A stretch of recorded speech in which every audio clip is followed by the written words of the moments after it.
We're all gonna die. Well, well, don't talk to me about that.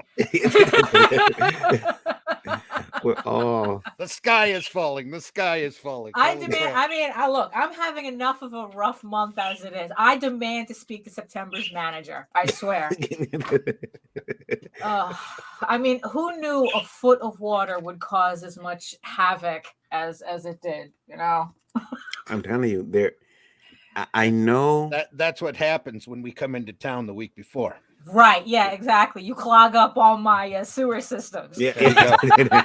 yeah. That wasn't me. That was really Varian. That was I did have a bathroom attack while I was in New York, but I left it in Jersey. I didn't think it would affect New York. You know. Oh, Jersey got it worse. Did you see footage of how like cars were literally underwater and stuff? Oh yeah. I think Marcus sent us pictures of his neighborhood. Yeah, and it was the guy snorkeling by. Yeah. It was, people were like, I seen cars like up to their roofs and like. I mean, it's like, yeah, it's easy. It's like, you know, yeah. It's for me. It's like I kind of want to laugh, but at the same time, I have to remember that in my neighborhood alone, like around like 40 people literally drowned in their apartments. Did they really? Yeah, they did. 40 or 4? No, 40. They counted at least 40 Holy people crap. dead at the end of the whole thing. Because what happened is that, well, like I said, all our sewer drains backed up. Yeah. You know, it's not like we're near any bodies of water at all. I mean, it's like we're technically at the highest point of Queens. Mm-hmm. So we're not even an evacuation zone for an actual, you know, for a real, you know, like for Sandy, we weren't even in an evacuation zone. Yeah. But for this one, what happened was that it's like, I think what this is like 2 feet of water in 15 minutes or something got dumped on us. Yeah. Something crazy like that. And what happened was that there's a lot of basement apartments are like they're at the bottom of a hill. So people literally got 9 feet of water like that. In their apartments. To hear that. And it was crazy. Yeah. You know, like, I mean, just the thought of hearing, yes, people drowned in their apartment. It's like, oh, I got a foot of water. I sound like an asshole complaining about that. Well, here in Michigan, all we saw of that was the same footage over and over again for a week of the cops diving down trying to rescue a family that were already underwater. Yeah, that was near me. That particular house was near me. It's about like a couple of blocks away on 60 something. Very sorry you to know. hear that. Yeah, it was a couple and a 2-year-old. Yeah. Yeah. I've been on Daphne's block, and it's such a quaint block. It's such a it's so quiet and Meanwhile, we're right off a major thoroughfare. Yeah. It's like once you turn that corner, you wouldn't know. Yeah, it's like it's too damn crowded. Yeah. It So is. guys, makes me see up here in Flint, where I'm at, Flint, Michigan. They've taken all of the 2-lane roads because they're too thin. The lanes are too thin, and apparently people are scraping up against each other too much. Oh yeah, so, that's what did they think they are, Boston? Come on. the 4 lanes on the highway now have been reduced to a turn lane, a lane for each way of traffic, and 2 bike lanes. And they're doing this over and over again. Every 2-lane street that we've got in Flint is now down to a turn lane, 2 lanes, 2 bike lanes, and it drives you crazy. So and now then, you get to scrape up against the bicycles. No, you get to have all that fun by the hundreds of roundabouts that they're throwing in. Roundabouts, crazy up isn't here. Isn't that some commie European shit? Roundabouts. Roundabouts. We don't need no roundabouts. So you've got people here in Auto City, right? The birthplace of GM, the home of the UAW. Who've driven cars like madmen for decades. Right. Having to deal and figure out how to use a roundabout does not work well. Yeah. But the Michigan Department of Transportation comes out and says, hey, roundabouts are phenomenal because you really don't T-bone anybody anymore. You just scrape up against them. Right, yeah, in circles, In in circles. constant circles as you're trying to find. Yeah, no, Yeah, no, Yeah. you know what? roundabouts are un-American.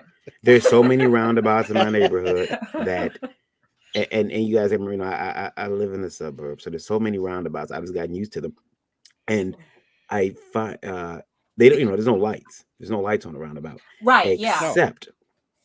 except for one. It has a light, and I don't like it. And I'm like, what the shit? Is there a light? But the new one we're Well, getting about They about- obviously had to install the lights because there were too many accidents. At the there's no- roundabout. Oh yeah, absolutely. That's the Yeah. only reason a light shows up in a certain place. Well, let me tell you guys about Because these, now these- here up north of where Varian is, I'm about 45 minutes north from where Varian is. Every time they Mhm. put a bridge over the expressway now, you no longer have entrance and exit ramps. You have ramps that lead to roundabouts Mhm. Ugh, at both ends of the bridge. nauseous. No need for stop signs anymore. You just drive up and hope that the guy coming right at you knows enough to stop, whether he's entering the roundabout or is already in the roundabout.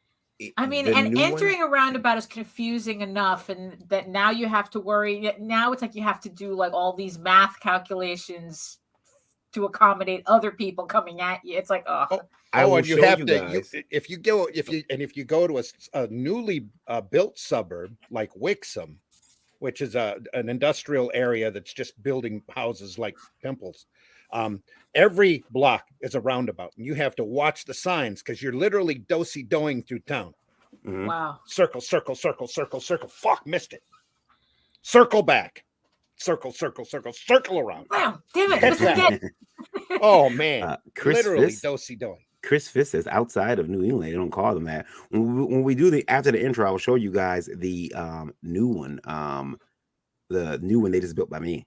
It's great. Well, there's three new ones they built by me. One we've got has a roundabouts fountain and a leading to bench. roundabouts. Ew. Wixom, it's crazy. One has a fountain and a bench in the middle of the roundabout, like in the little circle area. A fountain. Why would and- you even want to cross that to get to a bench? Oh, that's a stage. That's an open invitation for performance right there. I'm serious. I thought about doing that, going out there and finding somebody, painting them gray and putting them up on a pedestal like a statue, and just have them stand there, watch for traffic. Yeah, I guess. I mean, no, because it's like last I checked, do roundabouts even have crosswalks? No. no. Which Right. I So don't how know are why. they expecting good luck, people? Chuck. So they're expecting people to literally dodge traffic to go to that bench? They are. I Should I hope roll they the end up with intro? a homeless encampment there. So what you need now is performance acts, performance art done in that circle area in the middle. Yeah. Now And wait that, to see- especially since there's a bench there, they're inviting people to sit and do something. And wait till you see the new one they just built. It's complete anarchy. I'll show it to everyone right after we do the intro, though. So Welcome. should I hit it? And here we are talking about roundabouts when we should be talking about right. comics. Yeah, I know, right? well, I'm it's kind sure of it's related somehow. Yeah, it's kind of our industry. It's all roundabout. I'll hit the intro and we can jump into it. Hold on, here we go. Okay. All right.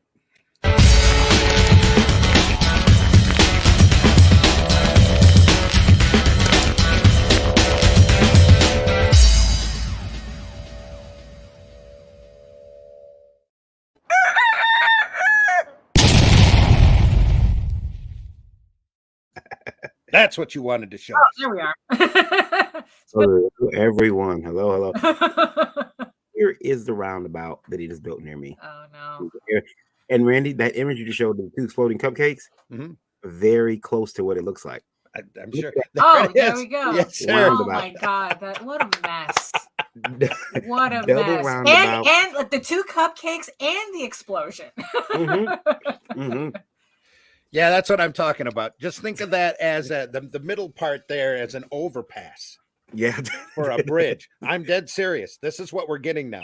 Mhm. You walk in, you hit this roundabout, and in order to go straight through, you got to do roundabout and then roundabout. But if you want to turn down any street, you got to watch the signs in order to know. Do you take road number 1, road number 2, road number 3? Or do you have to go back around and try it again? Right. Double roundabout. Let's No. start That's why it's a That's- roundabout, right? Remember the double rainbow guy? Double roundabout, look. Yeah. I mean, is this? But I mean, in the end, it's like, is this like supposed to be safer? I mean, is that like the logic behind it? That's exactly the Look, logic. imagine if you're driving and you're seeing this and you're still saying that. It's like, yeah, exactly.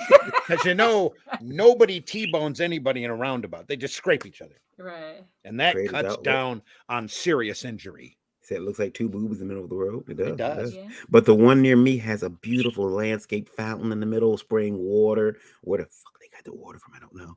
And Wow. and Well, they pumped it in. They dropped the pipes in while they were building the roundabout. It's like what? It's like what? It's like what? You actually think that they're going to go through all that effort so that you plebs can get water?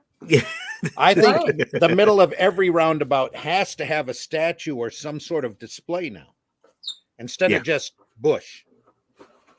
You know, Chris says, whoever greenlit that Charlie Foxtrot should be held responsible for every fatality that occurs in it. Yeah. Every time somebody oh, but gets it an cuts accident. down on injuries Yeah. now. But it really helps the bump and paint industry too. Right. Yeah. So, so we got to supplement somebody. Yeah. Russ says bloody colonies. Not a clue how to build a decent roundabout or make a cup of tea. I'm gonna put a cup of water in the microwave just for you, Russ.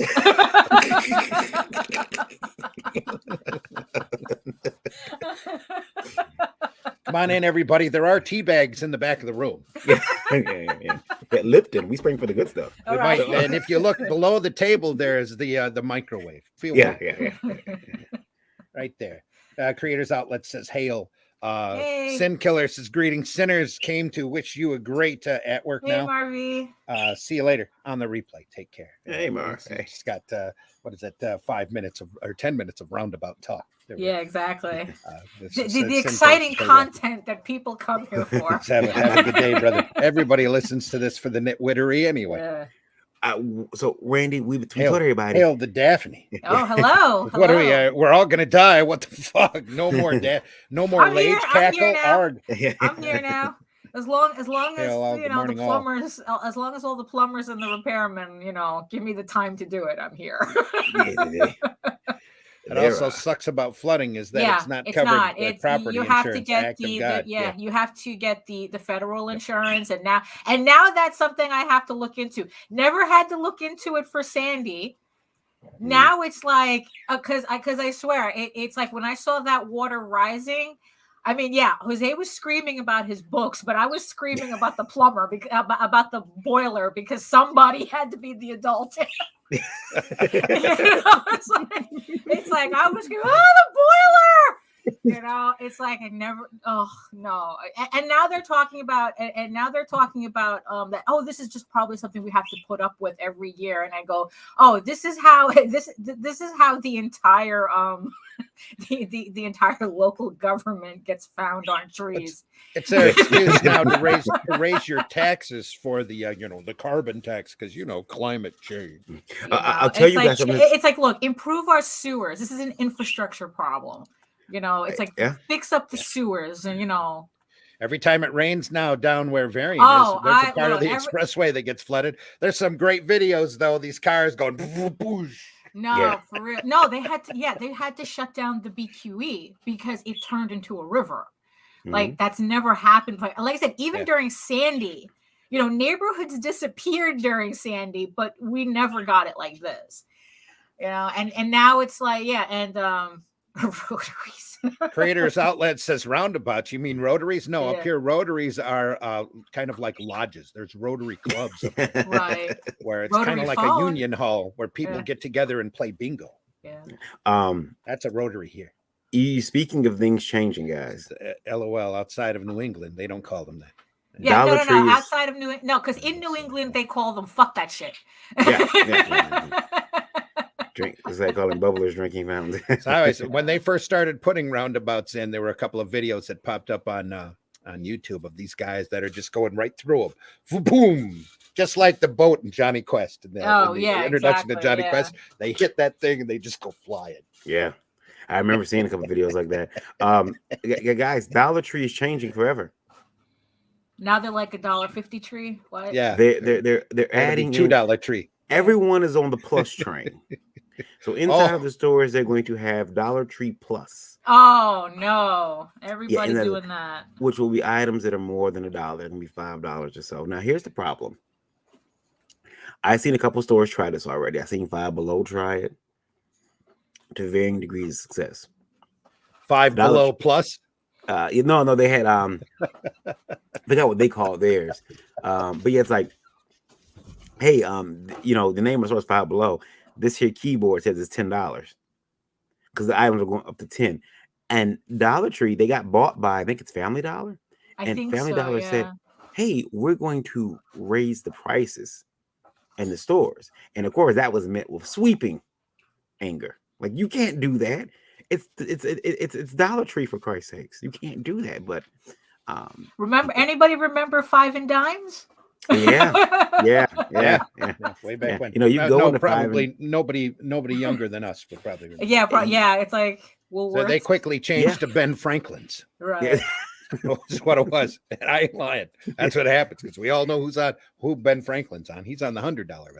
Well, I remember that because the old McCory's by my house. Hey, your cat snuck in while you were at your back turn. Yeah. There it is. Yeah. The old McCory by my home when I was a kid, they had it's at McCory, but next to it was this little yellow. There was a little yellow Power Blast, and it. One second after you're doing it. Everybody's pets are acting up. Yeah, and there was a little Power Blast, and it said 5 and 5 and 10, 5 and dime. And I remember being a kid and saying, "There's no nickels and dimes here. Like everything is like $4, $5." Yeah. 1 second, guys. Give me a second. I got somebody. Is that your dog? Yeah. Today is one of those days. It's Mercury's in retrograde, so everyone's acting up. Is that what it is? Blame the planets. Yes, Absolutely. Exactly. Blame space. Shit goes wrong. Blame the planets. Yeah. Welcome everybody to another episode of the Breakfast Buzz for the 30th of September. Already. Tomorrow's the 1st of October. Jesus, already. Exactly. That's what I think already. Holy crap. Yeah. I mean, it's like I've already. I'm just a little shocked that yesterday I finished. Well, I'm still like kind of working on my schedule for all my campaigns for the end of 2022. You ever think you've got too many campaigns? Yeah, a little. That was me. I drove over the rotaries with my trucks prior to. But it's like, I'm trying to space out the campaigns, The reason for the increase from $1 is because of the hyperinflation, devaluation of the dollar. Yes. Well, I mean, because also a lot of stores, that's why that they're just, right. Yeah. Yeah. I'm sure that there's certain things that, you guys, know about that I don't, but. All right, Pops, really. Right. Just kidding. What was I saying?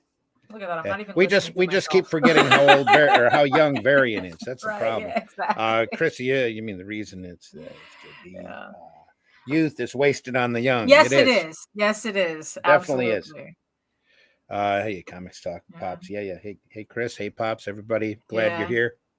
Varian's out of the.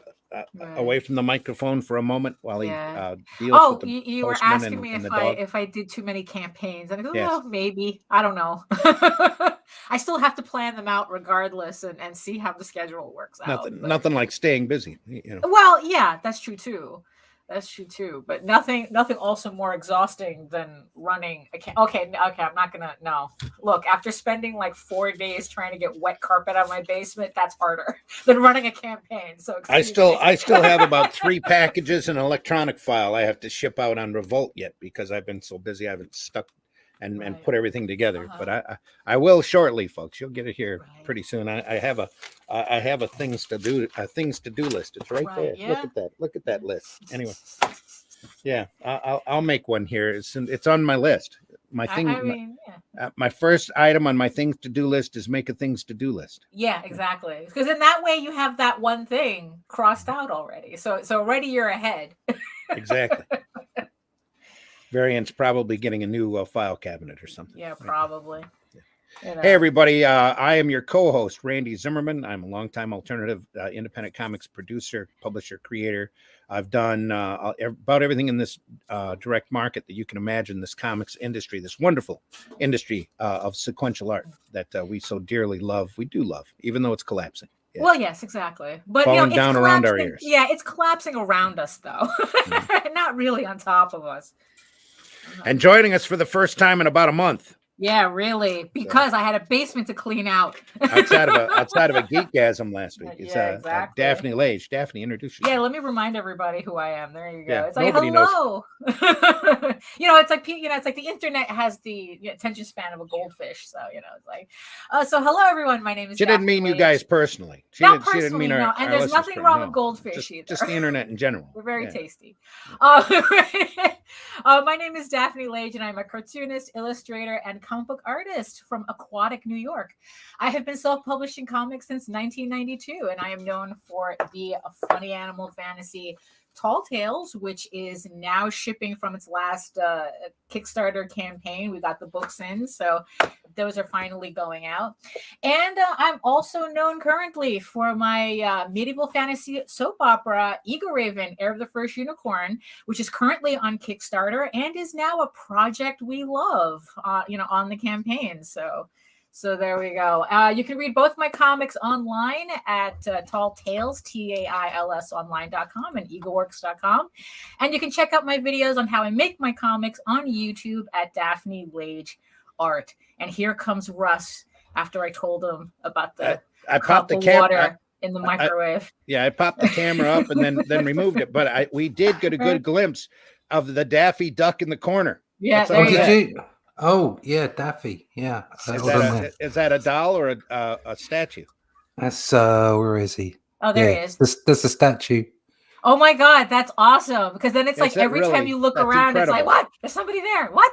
There's also brains down here as well. Yeah. Oh, okay. Oh, there we go. Oh, the brain. Yeah. The brain. Yeah. Right. And then over on the back there's some stuff. There's a Doctor Doom and. When you say brains over in England, that's a whole different thing than Pinky and the Brain. That's a Thunderbirds reference. Oh well, yeah, there is. Yeah. But no, there's Pinky in the Brain for me. Yeah. Hello.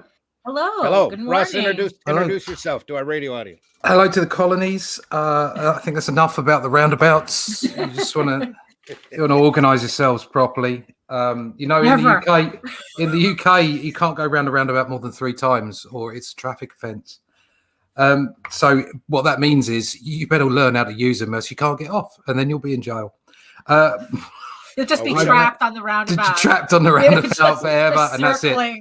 We don't have that up here, but now you've turned it into a challenge. Yeah, the police will come down and they'll take you away. It's like, let's see how many times we can go around this thing.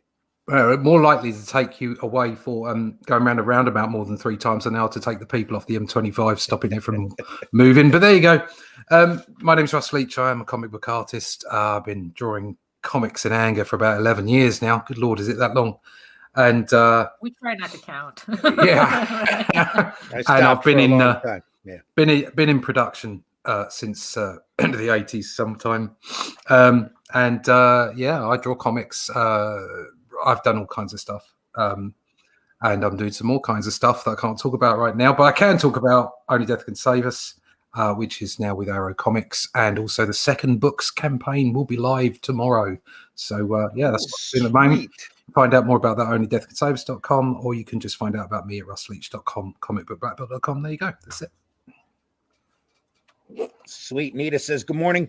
Good morning, Good folks. morning, Nita. Nita is up. I have Raphael and Spider-Man hanging out in my room. Sorry to hear that. That must be disturbing. Holy shit, V is up. Nita says, bloody boffins and their wonderful toys. Boffins. Boffins. I haven't heard that word for a while. It's boffins. Boffins. Boffins were the guys that always used to get bullied. 24 eyes. I think he's sending us owls. Yes, morning. owls. Yes. Owls. Back to you, 24 eyes. Thanks for listening. Varian is still out of the office at the moment, so he must be moving something in, calming the dog down or whatever. Yeah, that means that UPS probably showed up or something. That's why they were going Yes. crazy. That's what he's thinking. Uh-huh. Woof. Yeah. I foolishly got up this morning and listened to a video by Perch, who does comic commentary, and he was talking about an article that somebody had wrote. I couldn't find the article. I didn't look very hard though. But Is it really an article or just someone's shitty blog post? yeah, Probably.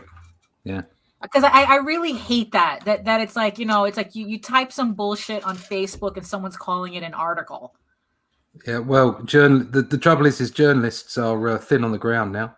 Ugh. Real ones, proper ones. So everybody's a journalist. Right, exactly. Yeah. When everybody's special, no one's special. Yeah. Mm-hmm. that is, journalism has become definitely become a lost art. That's what it is. It's more a press release parroting anymore. It's repeaters, but you don't get Very any journalists anymore. You just get repeaters. If you're talking, your microphone's not on. Oh no, I was trying to make myself look at Russ's artwork on his screen because I can see myself on his screen. So We can blow that up a little bit. There we go. yeah. Oh, you can see me in his fraction. No, Eric's here a little bit earlier than I thought he'd be. So he's sorting his car right now. So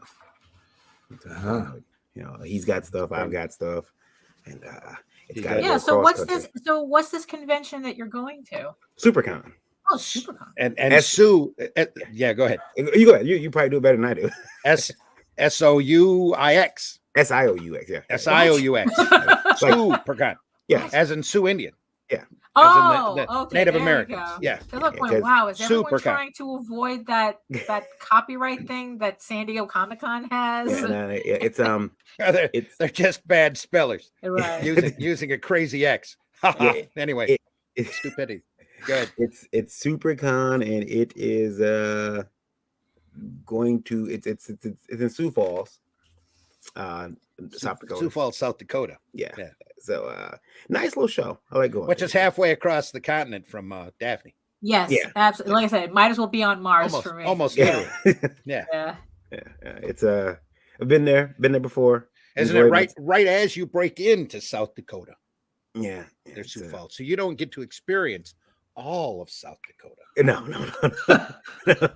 Is that a good thing? I don't know. Because if maybe. If you ever get a chance to drive across country across the United States, you should definitely drive across South Dakota and Nebraska. Yeah. Especially we drove across Nebraska. Especially if you love corn. Yeah. Nebraska's lengthwise. Nebraska's like Ohio too in a way. No, Nebraska really has its own unique landscape, but South Dakota has. If you ever saw Dances with Wolves, that's South Dakota. Yeah. And you have city, you have Dances with Wolves, you have city. Yeah. That's a way to describe it. That's pretty much what it is. Unlike there's a famous comedian around here that has a song about Nebraska, which is corn, corn, corn, corn, corn, corn, corn, corn, overpass, corn, corn, corn, corn, corn. I would like to, it's funny because I would like to drive a little bit further to North Dakota so I can see Mount Rushmore. But no, isn't Mount Rushmore is in South Dakota? Isn't that? Oh yeah, it's about 4 hours away from where. Way over on the northwestern tip. Is it kind of like Niagara Falls, where it's just like you have to, you kind of have to go to the Canadian border, but not really because it's right there, but Canada's right there too. Yeah. Is that kind of like, Mount Rushmore's there, but you got another Dakota there? Yeah. It's like we did a trip out to Yellowstone, and anybody who needs to take a trip out to Yellowstone. Oh, absolutely. Do it once, yeah. Because it's absolutely beautiful if you catch it the right time of year. But we on our way back, we had to stop through South Dakota and Deadwood because the HBO show was going on big at the time, and I did a lot of reading about the history of Deadwood and really wanted to go see it. But the big thing about when you get to Mount Rushmore, the first thing that hits your mind is like looking at the Statue of Liberty. Oh, it looks so much bigger in the pictures. Yeah. No, exactly. No, for real. That's exactly the reaction the Statue of Liberty gets. Oh, it's actually kind of small. I when you look at all these huge skyline of New York, his Statue of Liberty. Oh, wow. Exactly. It's like this big in the photos. Yeah. Nothing like driving through the prairie though, or driving through Nebraska. It's a wonderful experience and a challenge to stay away. You know what is as big as they say it is. Ooh. Remember, we're TVMA DLSV. I will tell you guys. I've talked about this last week, and I want to show you guys because I think it's important. I think it's important. I was going to say they don't call them the Grand Tetons for nothing. Holy crap! There it is. Rocky Mountains are phenomenal. There it is. Is that Silver Surfer? That's the Iron Man statue in Italy. Oh, okay. And the plaque up there says it commemorates Tony Stark, who gave his life on this day to save the world. Now, does Italy know that Tony Stark is a cartoon character and doesn't really exist? Do they know that he's not a real person to be commemorated? Do they know that? Jesus Christ, get a grip. It's a great way to explain yourself once you come off of a bender, though. Well, God, what are they doing? What are they doing? Have they got nothing better to spend their money on? Jesus. Back up there. Well, here's the thing. It looks cool. It looks cool, but here's the thing. When I was a little boy, at least Detroit's RoboCop statue was privately, funded. Yeah, they kickstarted that or something. Well, now you don't know. This might have been privately funded as well. But still, it's not real. Yeah. I mean, it's like, really, does Disney and Marvel need this type of advertising? I mean, really? Do they need that? There's a small town, I think, in Nebraska that celebrates Captain Kirk's birthday. That's his birthplace of Captain Kirk, and whatever day in the future it is. I mean, it's like, look, honey, if you have to, if your area, has to latch on to freaking TV shows for relevancy. I mean, I guess more power to you. I don't know. I think celebrating the birthday is a bit different to spending all that money and sticking it up in the middle of the road. Especially when it just looks like a giant HeroClix, and it's just right there. It doesn't, It could completely without any. It isn't very good either, is it? And the thing is, all I can think of is Deadpool going, "Oh, that's really bad for the knees." Yeah, but it's not very good. Well, they didn't. It doesn't look like they got a classically trained. I mean, could you imagine the kind of sculpture you could have? They probably got one of these like artsy fartsy, like the cheap ones. You mean? Yeah. The ones who it's like, dad owns a gallery or something. Well, what that is that's a mold. Sorry, that's a mold for a small toy that's been blown up a thousand times. It is very abstract, but I want to tell you guys. Thank you, son. Appreciate it. I want to tell you guys that when I was a little boy, says Grant Lankard says that reminds me of the Rocky statue in Philadelphia. Some stand-up comic has a bit. Imagine how mad you'd be if you were a real boxer from Philly. Yeah. Well, when we're going to my mother's hometown, we drove to Birmingham, Alabama, and my dad told me, he says, I told the story before, but I want to show you guys. He says, look out for the Iron Man statue, son. So look, guys, in my mind, in my little, 7-year-old, 8-year-old mind, I'm expecting something like this, right? Mm-hmm. Right. No. What I got when I got to Birmingham, Alabama, was this.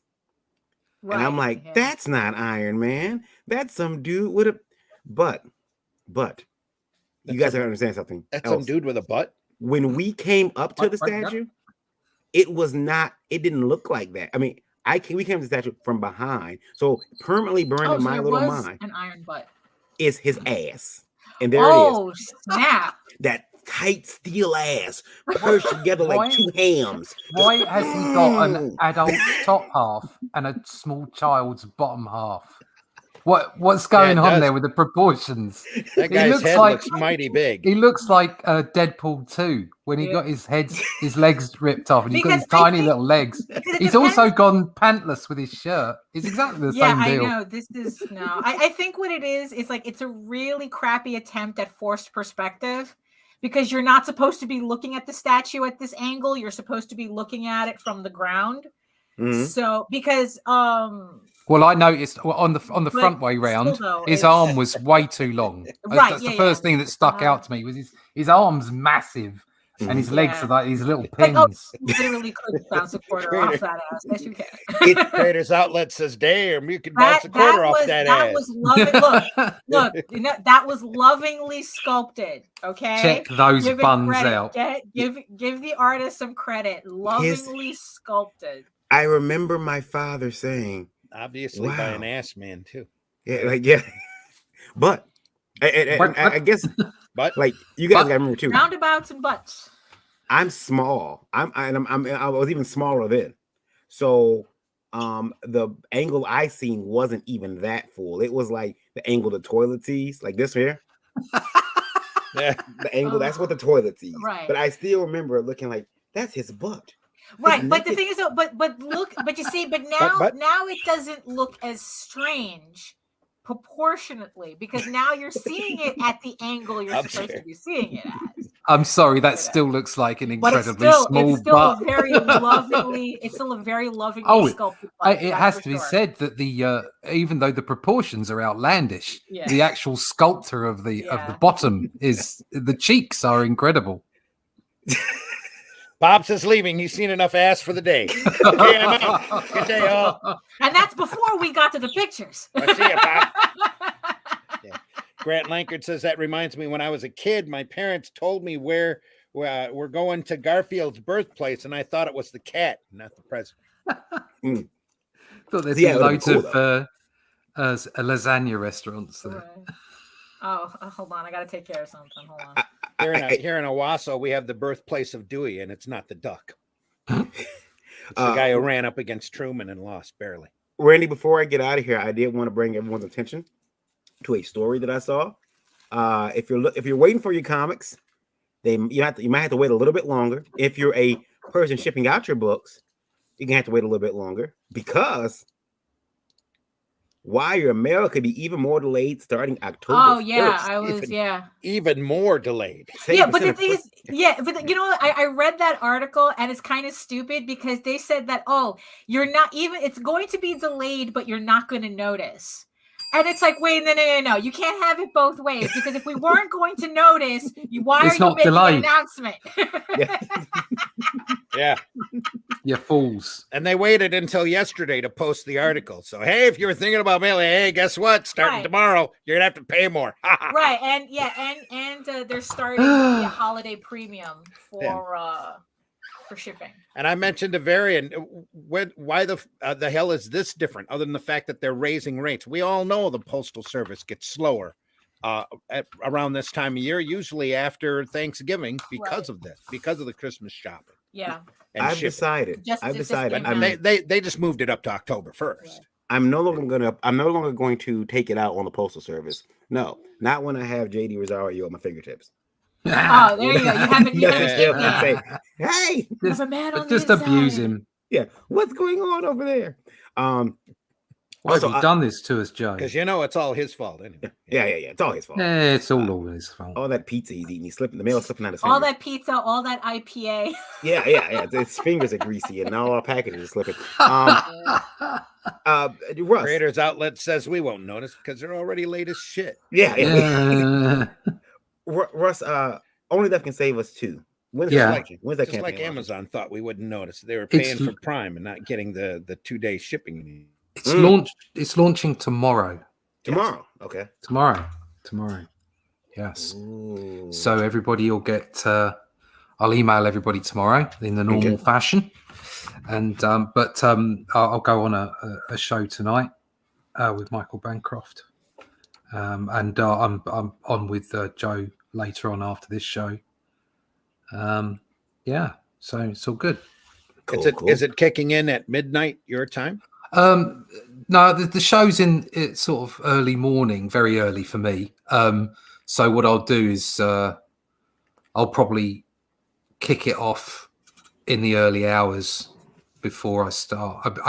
I might sort of wait up until 12 o'clock and then start it. Just to make sure 12 o'clock here, just to make sure that it works.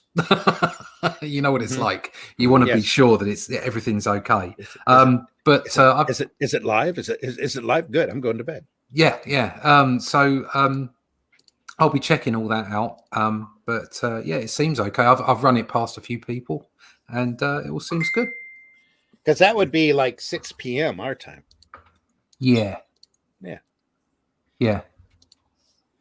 So it's yeah. really going live in just a few hours. Yeah. Yes. It's live as of the 1st of October. Yes. That's cool. That's cool. And Yeah. Even the parrot likes Yeah, it. The exactly. parrot is emphasizing that point. Yes. And so yes, and I'm building the second book in 3 parts. So obviously, when you read the book, it'll all flow. But obviously, it's bearing in mind the fact that it is being serialized through Arrow.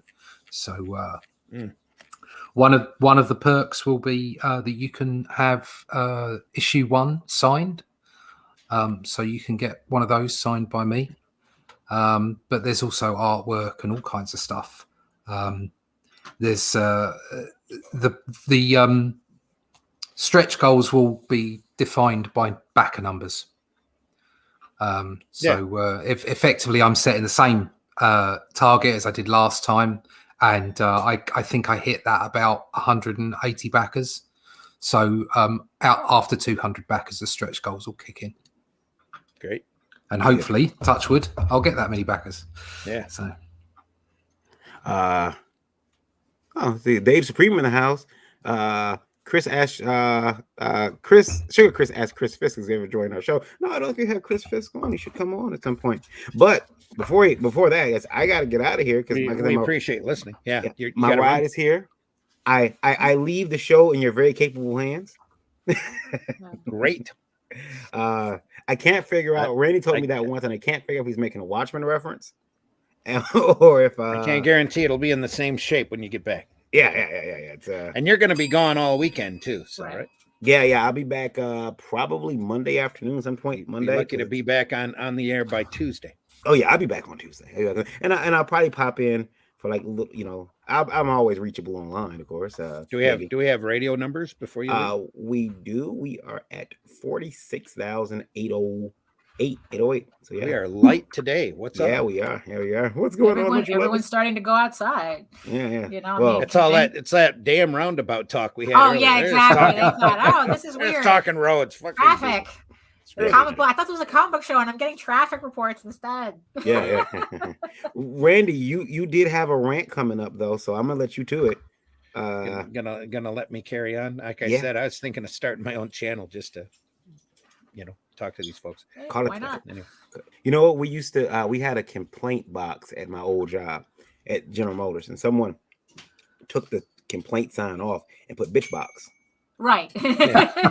And because you could put, you could drop your complaint in the little box. It was clear. It's supposed to be anonymous, but somebody took it and said bitch box. It's never anonymous. Yeah. Break. Never. It's like, it's like they can't, it's like they just ask you just enough questions so they can figure out who it is. Well, no, there was a camera pointed right to the box. Right, yeah, exactly. There was a camera pointed right at it, so they could figure out. Never anonymous, because it's like my last job used to do that too with anonymous questionnaires. Yeah, but it's like but they would always ask you just enough questions to narrow it down to who it is. We know you complain, Daphne. Yeah, exactly. Yeah, exactly. They start coming by your house throwing eggs and shit. Ha! They would have to fight with the cat lady for that, right? Anybody out there? Uh-huh. All right, guys. I'll see you guys. You have a great day. Enjoy your weekend. Are you there? I'll be on the road. I was all right. Good luck. Oh, I think Randy's suffering from the internet stutter. Oh no! Oh. No, I can hear you just fine. All right, yeah, you're back now. You're back now. Yeah. I had to shut my mic off and turn it back on, and same thing with my camera. So I'm gonna give him some more internet gas. So everybody was grinding. Yeah. I'll have to turn up the gas. Give me a second. Exactly. Let me hit that valve. There we are. All right, you guys have a good one. I'll see you later. All right, bye. Cheers. Bye. We'll see you. Yeah, it might be Comcast too, screwing around with the signal. You guys were grinding here earlier, so I just wanted to talk about an article that I read, or that video that I was watching of Perch, where he was talking about Todd McFarlane. You guys still hear me? Yeah. Yeah. Okay. I'm just gonna assume we're back to normal then. Yeah. He had this image up the whole time he was talking. Let me throw that up there. That image. Okay. The whole time he was talking about McFarlane's opinion. Marvel and DC leaving Diamond might have been a bit short-sighted. And I'm sitting here looking at this picture and turning my head sideways at the cover of Spawn 301 and going, short-sighted, dude. Do you know anything? Look at your anatomy on this. He's Todd McFarlane. He doesn't have to worry about it. Yeah, Apparently. that's the thing. You know, that's the thing. There just Unfortunately, comes a point where it's like he's not concerned about craft at this point. Unfortunately, there seems to be a lot of people that don't seem to have to worry about it. Well, I figured out that he took the picture and stretched it a little bit because Yeah. I looked at the actual cover for Spawn 301, and that foreleg isn't quite as stretched out as it Oh, was. so there you go. Yeah. So there you go. Yeah, so it's not as bad as it seems. Even though the book's dimension looks right, the comic dimensions look right, but He might not have drawn that. I don't know. oh no, well maybe not, but it does have his signature down there. In the Oh, corner. right. Okay. But anyway, no fault to Todd. But the reason I wanted to talk about it wasn't because of the bad anatomy on the cover. It's the fact that McFarlane's out here talking about short-sightedness, and they're the ones that started Image that almost collapsed the industry back in the 90s. Well, you know, that was different. That was Very us different. doing it. Completely That was different. us And- doing it. That's different. Yeah, that I was mean- all that those black and white books that were flooding the market at the time. Right. Yeah, exactly. That. But is that? I mean, when they decided to do what they did, they didn't do that with that in mind. I mean, surely it's the speculator market and the fact that so many executives thought that it was a good idea to kind of build the comic book market in that way. I mean, surely you can go and start your own venture. There was a lot of short-sightedness going on. Yeah. From I- a lot of different. You know, I think it was the first blatant example of retailer abuse. Yeah. Of enticing the companies realizing their real audience wasn't the reader, it was the retailer who bought the comics from them on a non-returnable basis. It was the retailer's responsibility, I guess, to find the readers or to move the product that they bought from them, and it was their idea to make the product. But well, as soon as you shift it to the retail, you start losing a connection to the reader. yeah, I mean, obviously it didn't happen straight away, but it seems to have happened over a long period. The whole point of you writing a comic book is to communicate. Yeah. That's the whole point. So if you think you can write some kind of communication, but remove yourself from the actual process of that being communicated, you're writing the message, but you don't want to know about it. Somebody else has got to make sure that somebody reads it. It's like, no, take some responsibility for your work. Take some time to think about what you're doing and connect with the people that you're trying to communicate to. I don't get it. I never get any of that kind of stuff. It was. Grant, since I don't think it was fair to blame Image for that, it wasn't really totally Image's fault, but it was Image applying that their image, I guess you would say, towards the retailers and having the retailers overbuy. Yeah, I would say not necessarily Todd McFarlane, but No. Image as a thing. Yeah, Yeah. It we're seeing certainly had a hand in it. We're seeing Image do the same thing today, where they're out there flooding the market with product. If you've looked at the preview books, they're trying to fill that gap. Suddenly, Spawn has got 5 titles instead of just 1. There's all sorts of new stuff coming out from air quote professionals through Image of all these different books that are out there that the retailers are buying up because of the Image name, trying to crowd out try to crowd out that green section as much as they possibly can. I think the thing with Image is that it now has the same presence as corporate comics. Yeah. Yeah. Well, so it's Go not ahead. independent anymore, is it? It's not an indie publisher anymore, and it gatekeeps its own people. You can't just turn up and say, "Look, I've got a really good idea." There's no doubt about it that there's gatekeeping going on at Image. Your Yes, ideas are only if they're the right ideas. But well, that's very true. But the thing is, that's really the people in Image that are gatekeeping. Yeah, but Yes what or I no? mean is that because they're acting in the same way as corporate comics is acting. So I mean, for instance, whatever you might say about the content that Marvel produces, there's no doubt that they've been flooding shelves for a long, long time. Yes. And the idea of flooding shelves is not to give your customers more choice; it's to crowd it out so nobody else can Yes. compete against you. Yep. So it's not really done with the spirit. Well, I know we're all in a business and we've got to make money, but at the same time, if all you're going to do is trample on people underneath you, Mhm. then where is your talent going to come from? Oh. But the thing is, though, that's running on the assumption that these companies think they're making art when they're really just think they're making product. Yeah, That's the but thing. that, So it doesn't matter where the talent is coming from. They just need some asshole to fill up 21 pages so they can clog up the shelves. And Yeah, the thing that gets that's me exactly it. the thing that gets me with Image though is Image never loses money on anything that they print. No, Right, because They they're never lose yeah. money because all of that goes back to the creators. So here in a few months, or it's probably already happening or has happened in the past in cycles a couple of times, where you get these creators out there making this product and then it doesn't quite sell up to performance levels. The creator has to make up that difference because Image doesn't lose money. Right, yeah. It's I mean it's like I don't know what the fine line is between Image being a publisher and a vanity press, to tell you the truth. There really isn't anymore. No.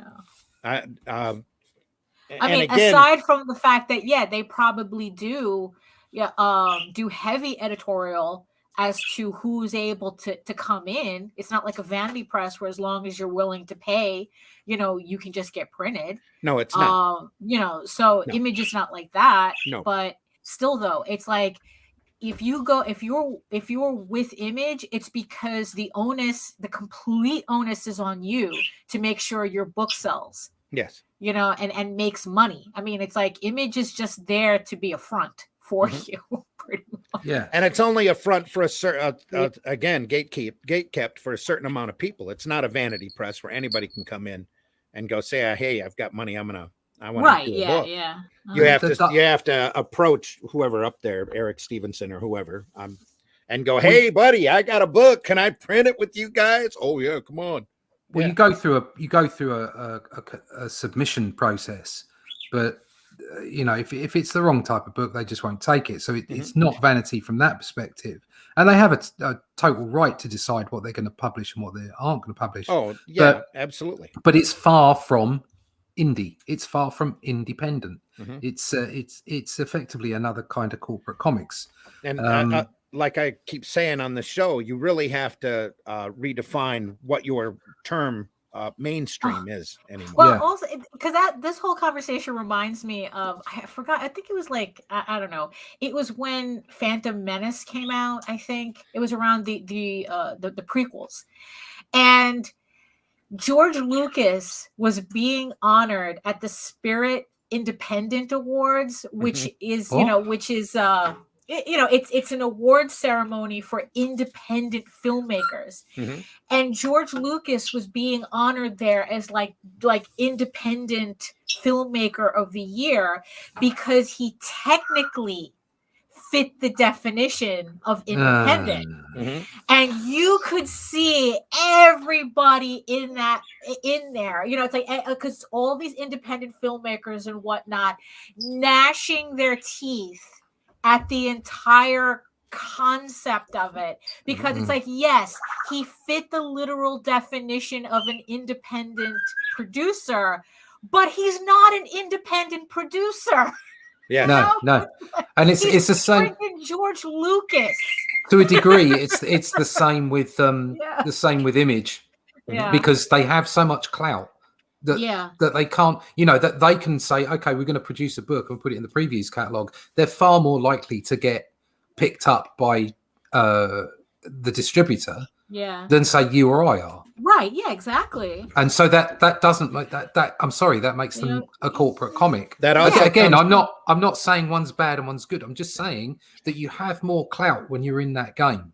You've got more chance of getting anything published, and then you start. There is a gatekeeping process. There always is. That's just the nature of business. So that it stops them from being indies, I think. So it's difficult for them to.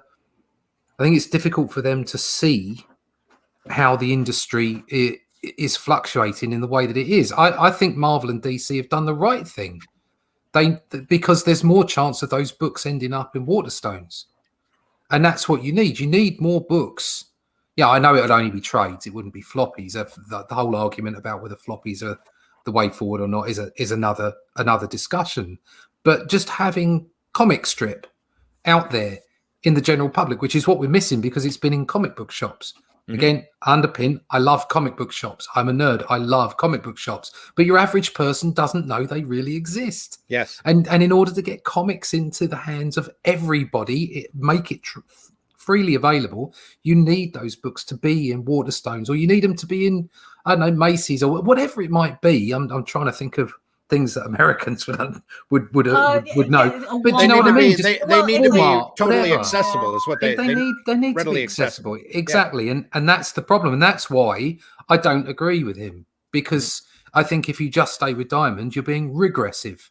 You're not growing the industry. You're not growing it as an opportunity. And I thought that was what Todd McFarlane was all about, because he's an incredible businessman and has amazing insight. I mean, look at what he's done with himself over the last 30 years. And mind you, people forget he actually changed 2 industries. Yeah. People forget at how he revolutionized the toy market. Yeah. So it does. Market. So it does disturb me. It does ire me to disagree with him, but I'm afraid I have to on this one. Well, that's exactly what Perch was saying. Yeah. But he went through and listed such, big time corporations like Pan Am Airways and all that made bad business decisions and are no longer in business. And he applied that to DC and Marvel. And I'm sitting there screaming at the TV and going, what about your buddy Diamond? What about that's the corporation that's made the bad business decisions. And DC, when it's like you should be looking at Diamond. They're the gatekeepers that made the opportunity and gave the mainstream guys the opportunity to leave when they stopped because of the bug. They canceled all of their exclusive contracts. Exactly. That was like majorly silly. Well, they did it without thinking, because Jeppy wasn't in charge of the. He had semi-retired or totally retired. Yeah, he was too busy. So he's back into it. Yeah, he's busy doing whatever. And the people up there at the corporate decided to stop because of the bug, not realizing that stopping actually canceled all of their exclusive contracts. Well, the first minute DC saw that contract was canceled. Oh, so is that the catalyst? Because I was like going, wow, that's really funny how it's like they're all exclusive until they decide not to be. I didn't know that it's actually stopping for 3 months. The roads must roll. The minute they stopped, they were no longer a distributor. Once they were no longer a distributor, DC, Marvel, everybody was open. In the details. That's why you see everybody scramble and go, hey, and Midtown and Luna spring up and go, hey, we'll distribute your books. Come on, bring them. We'll do it. Right. And DC said, yeah, okay, because we're not getting any type of reaction. Yeah, but also at the same time, it's like that didn't get any traction either. Luna and whatever the other one is. That's free market. That shaking out. They didn't. Yeah, that's like, because I remember when that announcement was made, and I was like, oh, okay, yeah, sure, I'll believe it when I see it. Yeah, but the big problem is comics have not been free market for 3 freaking decades. Yeah, it's all been restricted, and you and I both know that we've run into them walls and had to try to jump through those hoops way back when. That's why there's an independent and alternative market. That's why one of the reasons why there's crowdfunding. Right, exactly. And because whenever somebody in this art form runs into a hurdle, they will eventually figure out a way to get around it, or they'll go do video games or TV or whatever, instead of working in the business if they can't get up there at Marvel. And Marvel and DC especially were put at such a high pinnacle when we were getting into comics. You always wanted to work for Marvel, you wanted to work for DC, you want to work on these characters. That's your main focus. And it's like, no, some people just want to tell good stories. You know, some people want to make up characters and have IPs that they run and that they own. And I think Eastman and Laird really showed that what can happen when you do that. They were the trailblazers. Everybody's taken that ground and ran with it. Yeah, you know? That was the trailblazer, because you know it's taken a long time, and obviously it's taken a change in. I mean, the internet wasn't around then, so it's needed the world to change, but it has. The world has changed, and now there are opportunities for you to do it. Think of the breakout that would have happened if the internet and crowdfunding had been around back then. That would have been some hardcore whiplash right there. Yeah. Everybody's saying hello. Grant Likard's been yelling in the chat. I think DC and Marvel were worse. All that gimmicky shit they did, like the death of Superman, that came later. Well, you see, the thing is, though, you know what? It's like they work like a mafia. You know, that's what it is. It's like it was Marvel, DC, Diamond. Let's not get started on comics history and you know, family connections. Yeah, I know, right? But it's like, yeah, you know, but that's what it is. It's like, it's not that, you know, like only one was responsible. They were all responsible. It was collusion of what happened in the end. You know, really, it's like Marvel and DC just had to be exclusive with Diamond. They never had to be exclusive with anybody. Yep. You know, but the thing is, it's like, hey, you know, it's like, you know, Marvel, Diamond was a monopoly the way George Lucas was an independent filmmaker. Yeah. Marvel fell into Diamond through the back door on their butts too. Don't forget that. Diamond would have never had the opportunity to become the power. I can't even say powerhouse. Not in Diamond in the same line. I don't have that much appreciation for them. The chokehold that they were, if Marvel hadn't gone out and started bought Heroes World and decided they were going to be their own distributor and try to fit a round peg into a square hole. You know, they grabbed a distributor that was maybe moving 20% of the product in the world and decided that they were going to shove 40% of the product through it, and it just didn't work, and it collapsed because they didn't have their system up and working, and it gave Diamond the opportunity to run in and go, hey, you want to be exclusive with us? We'll help you out. And then that's how really Diamond got a chokehold on the direct market. You know, and also it had the added benefit of just, you know, killing off the rest of the straggler distribution companies. All of these trailblazers, these independent thinkers, these guys like the Turtles and the guys who were working in the black and white market that were gaining huge footholds in the market before Image popped up, and you know, and choked out the little guys. And granted, there was a lot of crap coming out in the black and white market at the time. There were a couple of so-called publishers out there that were doing real bad sub-level work and taking advantage of the retailers. But it really, all that retailer money really dried up hard when Image started up, and they started flooding the market with anything that they could. You know? I mean, the thing is, I really do have to take exception to the argument that it's like, oh, there was a lot of bad product. There's always bad product. Yeah, but there was an overabundance of bad black and white product. A lot of people were taking advantage of the system. Well, yeah, but the thing is, though, just like Marvel and DC were taking advantage of the system and putting out absolute garbage just to fill up rack space. You know, but the thing is, though, it's like, oh, but for some reason, when the indies does it, it's more insidious. You know, it's like, oh, this is why we have to regulate. And it's like, no, it's like 95% of everything is crap. If you have to, you know, it's not why they have to regulate. It's why they have to let the free market shake itself out. You know, because it's like, and that wasn't allowed to happen. You know, because I've heard that you know, way too many people use that argument as like, oh, this is why we have to ban things because 95% of it is bad. And it's like, you know, the way it's like, look, the only reason you know 95% of it is bad is because of the 5% that's excellent. You know, if you didn't have the 95 that was bad, you wouldn't know the 5% that was good. You need that. You know, there's always going to be people who are going to look at something's success and try to emulate it, but they only get the superficial aspects of it. Yeah, You you know? see that all the time. Right. So it's like, so the thing is though, but that's how the 5% rises to the top, because you have that basis of comparison.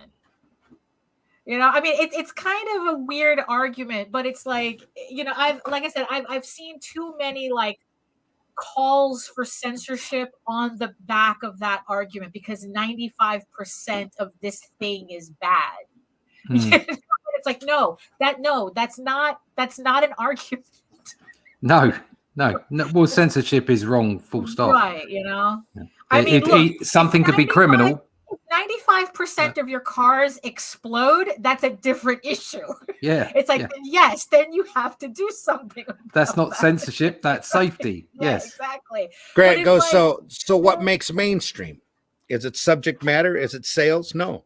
I don't think there is a mainstream in the direct market. I would say the word mainstream in itself is probably not appropriate anymore. That's like somebody was throwing I think it was JD's podcast we were on a couple of weeks ago. Somebody was throwing the word pro-am around. Pro-am. Professional, what does that professional amateurs. Well, professional amateurs. Either you get paid for it or you don't. In the comic market, yeah. If you get paid for it, you're a professional. If you don't, then you're just I suppose they could call it an amateur, but that doesn't read right either, because there are people that do it for the love of it who are just as good as those people that get paid professionally for it. Right, so, because in the end, you're still judging what we're doing against the amount of money we're making on it. That's still the barometer you're measuring our work from. You know, and it's like, and that's like, no, that is not it's like, look, it's like, you know, I work too hard on this stuff for you to just dismiss it because it's like, oh, you're not Todd McFarlane. Yeah, well, I think the word professional, and particularly the term pro in the comic book industry, is used in some ways to beat people with. Yes, it is. You know, instead of it actually meaning what it's supposed to mean, a professional person is simply someone who does a good job and gets paid for it. And I think, are a professional. Okay, that's the term. That doesn't mean that people who don't get paid for it aren't as good as those people, and it's used to beat people with. Yeah, I think the word mainstream is quickly becoming like that as well. Yeah, I agree with you. Because when I think of the word mainstream, I'm thinking more of like accessibility to the wider market. Mm-hmm. You know, where it's like, you know, DC, Marvel, Image, you know, it's like, that's why, you know, like calling Image independent is ridiculous, because it's like they have this incredible access to the wider audience that we don't. Like they can get, I mean, it's like even at their worst, they're selling more books to a wider audience than I am on Kickstarter on my best day. And exactly. by that definition, the only comic company out there that's really mainstream is Archie. Because they're available in grocery stores. Oh, there you go. Right. Yeah. They're out there in the mainstream. Mm-hmm. Yeah. Where all the other ones are in the direct market. Right. Which is already like a very limited, which is a very limited market to begin with. Yes. Well, a deliberately limited market. Very small market. Yeah, exactly. About digest size. Yeah. I mean, because technically now that IDW is with Penguin Putnam, it's like now technically they're really mainstream. Because now it's like they're going to have that distribution access. They have to make it everything. They have to make it to June 1st. Well, you know, hey, details. Anyway, not sure about that. But the definition. And if you've looked at their financial records, you have anybody that's in the business industry that wants to look at their financial records for the last 3 years have all been going, how are these guys still in business? Well, you know, they got some shell corporation dumping money into them or something. Who knows? Yeah, my bank account's available. And again, it's the same type of respect that Disney and AT&T or Discovery Channel, depending upon where the fine line falls on the signatures at the bottom line, feel about their companies, Marvel and Yeah. DC. Right. Yeah. There is no respect up there in the corporate No. world for these companies. They just want an IP they can sell underoos for. Right, exactly. And that's all it is. It's all Yeah. about IP management. It's not about creating art. It's not about creating anything. It's And- just, product. And yet, the majority of these companies, other than Marvel and DC, aren't dealing in IPs at all. They're dealing in oddball names, oddball titles, short series that run maybe 5 issues for them to make a Netflix movie off. Right. Yeah. Where are the Like- IPs? Well, that's the thing. They're using it to produce it. It's like they're literally shopping IPs. They're throwing shit on. See what sticks. It's not even a property. It's an idea. Yeah. They're just shopping ideas. They're not really shopping properties. Mm-hmm. But that's that seems to be the way of it, is that the larger companies they're not really in the business of making comics. Yeah, they make comics. They're there But- to get a return on investment. Yeah, That's exactly. how you get the quality you get. That's Exactly. what their thing is. But They the don't comics care are how there. they do it. Yeah, the comics are there for a purpose. Those companies do not exist anymore just to make comics, and that's fine. But that means that the rest of us should be able to use the free market to get in there and say, well, okay, here's our product, and up until very recently, that's not been a very easy thing to do. But things are changing radically, especially with crowdfunding, but also with opportunities in other markets. So I think the best thing to do is just I'm going to see a lot of people screaming about it. Just do your thing, make books. Yeah, exactly. Worry about making your thing, whatever that is. Make your thing. Don't worry about other people's things. In the words of Neil Gaiman, make good art. Yeah, and it will come to you. Sarah's in the house this morning. She thought it was Wednesday. Yeah, Thought it was Wednesday until now. She turns on and sees our nitwittery and says, "Oh, it must be Thursday." Yeah. It's just late here, but good morning. Good morning, Sarah. We're really glad. Hello, Sarah. Chris Fisk, corporate-backed media is always compromised. Independent creators don't have to answer to communities. Yeah. Communities, Most committees. of them do. It's like what do they call those? The market testing. It's like is your story enough of a gray slop that we can market to the most people for maximum benefit? Again, I was watching an essay about comics and just the difference between manga and mainstream US comics at the moment, and talking about inclusivity and all the rest of it. It's like, yes, comics are for everyone, but not every comic is for everyone. No, absolutely. And it's okay. It's okay to Yeah. say this comic is not for a particular set of people, but it doesn't mean that everyone's going to enjoy it. And it doesn't mean that just because those people aren't involved in the story or they aren't represented, that they can't enjoy it, or that they're being excluded on purpose in some way. You see, this is the funny thing, because I was thinking about that, and I really do think that is kind of like the end game on it. There was, on the trend of customizable product to the individual consumer. So it's like, you can go to Nike and you can create your own sneakers. It's like you could go to some t-shirt companies and create your own shirts. You could literally create a product for you as an individual. And what happened is that this idea has bled out into the creative world where it doesn't belong. No. It's like, I'm not a McDonald's. I'm not a Burger King. You do not get my story your way.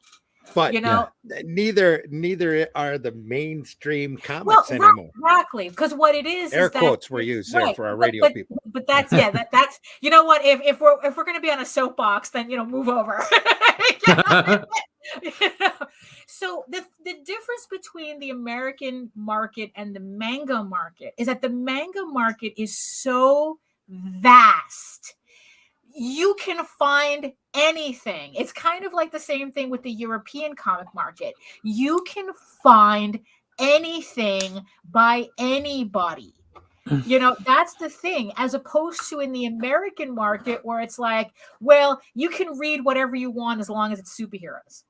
It's like, well, I think you're seeing that right, big and sea the change thing happen on that too. is that what we're seeing at Marvel, especially with Marvel and Disney, with their whole like inclusivity bullshit, and then that's exactly what it is that they're just seeing the words inclusivity and diversity as just a marketing tool, and they're trying to figure out how to tap into that with minimal effort and get the absolute back-breaking, applause that they get from not even the minimal effort, because it seems that people here, they live, a lot of people, too many people live on the illusion that, it only counts if Marvel and Disney do it. So if they if they kind of like glance my way, it's like, oh my God, they're recognizing me as a superficial identity. Hooray! It's like, and I just want to smack all these people, because it's like, no, because what it is that they're doing that, they're exchanging that, they're preferring that to actually supporting real independent marginalized creators who are doing the work that they claim they want to see, who are doing real diversity, who's doing the real identity books, who are doing real work. But they would rather this fake marketing bullshit from Marvel, because it's Marvel, because it's Disney. It's like, they hinted Elsa might be gay, as opposed to, I don't know, some creator over here who's actually doing comic books from their own gay perspective. It's like, it's really, really bizarre. It's like what it is we're actually seeing. So Marvel keeps, putting out, it's like, or whatever. It's like, Tim Drake is gay. Yeah, that's it. Superman's gay. Right. That's it. Do we get the applause for that? But really, are we and you never hear about it again. Are we seeing diversity and inclusion? No, it's it truly done, as opposed to seeing the deconstruction and destruction of a genre. I mean, why not both? I mean, it's like, because I think it's more one than the other at the moment. There used to be there are, and don't take my opinion wrong, because I am very pro diversity and inclusion. Absolutely. But you go back and you look at Wendell by Howard Cruz, for example, which is an amazing strip, well done, top quality, well written from a perspective of in a context of somebody who lived the life, right, as opposed to somebody who just, I think Tim Drake should be gay. So, and I saw that exchange just about a week ago where Phoenix told Tim Drake he was gay. And I can see now where a lot of people get the opinion that she brainwashed him from that exchange. You talking about Iceman? Yeah. Yeah. Bobby Drake. I'm sorry, I got my Drakes mixed up. Yeah. But where Phoenix looks at Bobby Drake and goes, "But we all know you're gay," and he's like, "Toink." Right. I guess I'm gay. Yeah, but then it's like, kudos. But we're getting kudos from the audience. Yeah. Tim Drake's a whole nother story, because he's had a relationship with a friend of not bromance. You can't really even call it that. They were buddies that other people have shipped.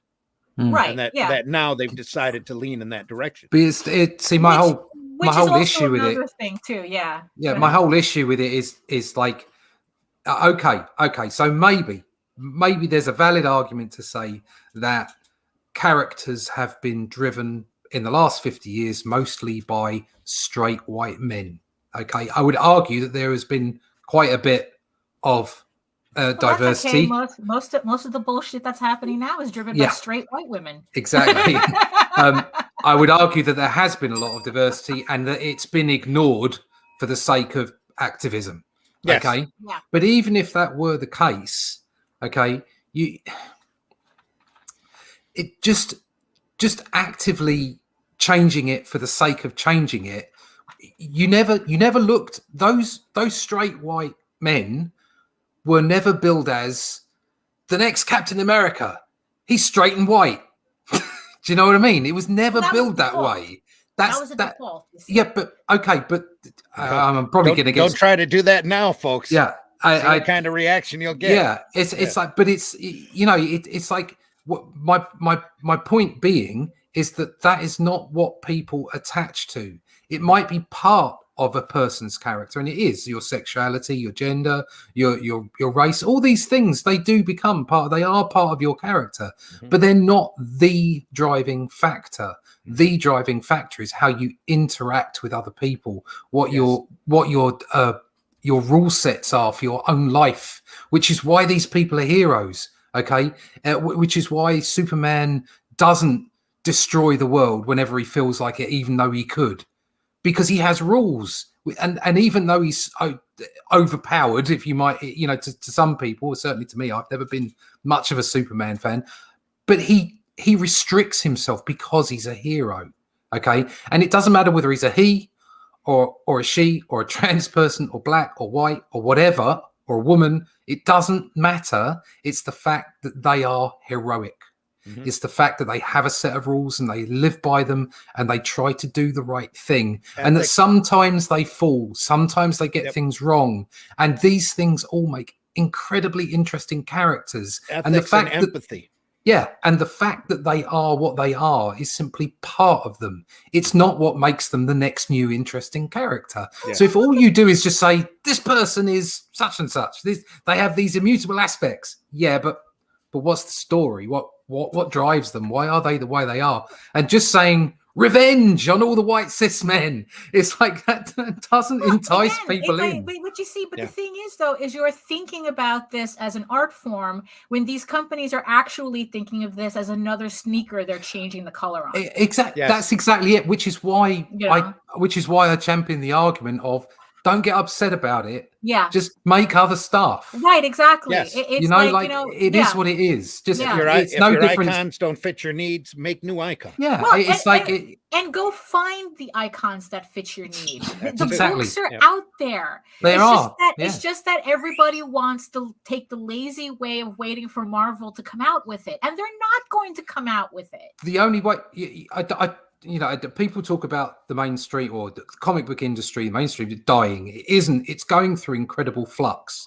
And I believe that the only way that the larger corporate companies are going to continue to produce comics is to actually take the cue from the independents. Right. Is to actually take a cue from what will sell. Right. Okay. Yep. It's just they'll be able to sell them in much larger quantities if they got hold of them. So the only way to change things is not to scream, it's not to have a tantrum or get upset about it. It's just to make good comics. Right. Make good comics. Go out there and make them and find good comics. Exactly like you're saying. Be part of it. Go and find those things. Make the effort. Because it's like the creators are out there. You're the ones that just don't want to look for them. Yeah. And here's the thing too, a thing about the whole diversity discussion, which is also a reason why a lot of it, especially when it comes with the mainstream, is fake, because it's like, it just seems that more people are more concerned about cartoon characters being diverse than the actual creators being diverse. Yeah. Where it's like, okay, so it's like, so if you have, so technically, according to the logic of a lot of these people, Brian Michael Bendis creating Miles Morales is diversity, but say having a Black creator doing, I don't know, like a story with white characters in it is not. Yeah, not that's crazy, isn't it? That's because it's about immutable. It's backwards. It's because it's about immutable characteristics instead of diversity of thought and approach and humanity. Yeah, it's like real diversity comes in the background, not in the characters themselves. That's the superficial. That's the thing. Yeah. It's like, the idea, real diversity comes from real diversity in creators. I work with JD quite a lot. But I don't now, unfortunately, because I don't have the time. But the whole team was diverse all the time, Yeah. constantly, and we were you're telling. talking Unstoppable Comics. Yeah, JD Unstoppable, Rosario, and we were telling JD obviously writing them for the most part. We were telling totally, diverse stories, and Yeah. he took a cue from. I mean, part of what he was saying is that he loves Captain America, but he did say that he didn't see himself Right. physically in Captain Right. America. However, he did see himself emotionally. He could put Right. himself in there in the same way as anybody can think Right, about Spider-Man, because Right. Spider-Man's a spider face. So we used to do comics, or I was with him. He's still doing them, obviously. But when I was working with him, and I would say quite regularly, before anybody thought it was a good idea, JD Rosario was making diverse comics. Yeah. Right, It's like everything exactly. he was doing, and it wasn't because he was trying to be diverse. Right. It was because he was diverse and his Yeah. team was diverse. Exactly. And it wasn't, and he didn't get them because they were a particular color or sex, whatever. He employed people because they were good at what they did, and we could all work together. And I'm still working with Mike did the cover for me. He does a lot of colors for Unstoppable, and that's the way it works. You find people, and true diversity comes from it's organic. Right. It's not from the top down. It comes from organically creating a team. Right. Yeah. Joe from the desk of a small press publisher says, when the universe or the world that the IP is set in a way where it focuses only on one culture or ideal, then the problem with diversity is never addressed. Right. But you see, but in the end, they're not really interested in addressing that. They only want diversity as a marketing tool, not necessarily as an actual storytelling point.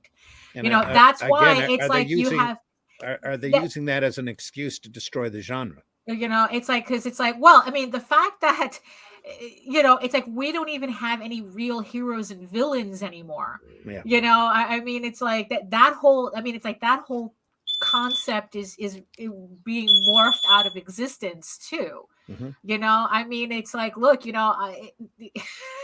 which is again a whole other soapbox, but because the thing is, it's like the way you talked. I mean, so if you listen to a lot of these, smooth brains online, you would think that as long as the cartoon characters are diverse, but they're all being made by white people, that's diversity. I mean, it's like you guys are insane. Nobody thinks like this. Yeah, I know. Well, not in the real world, right? Exactly. In mainstream quote comics, where it's like it's not the real world. Where it's like, I remember this article drove me insane. Actually, no, let me not call it an article. It was a fucking blog post that someone posted.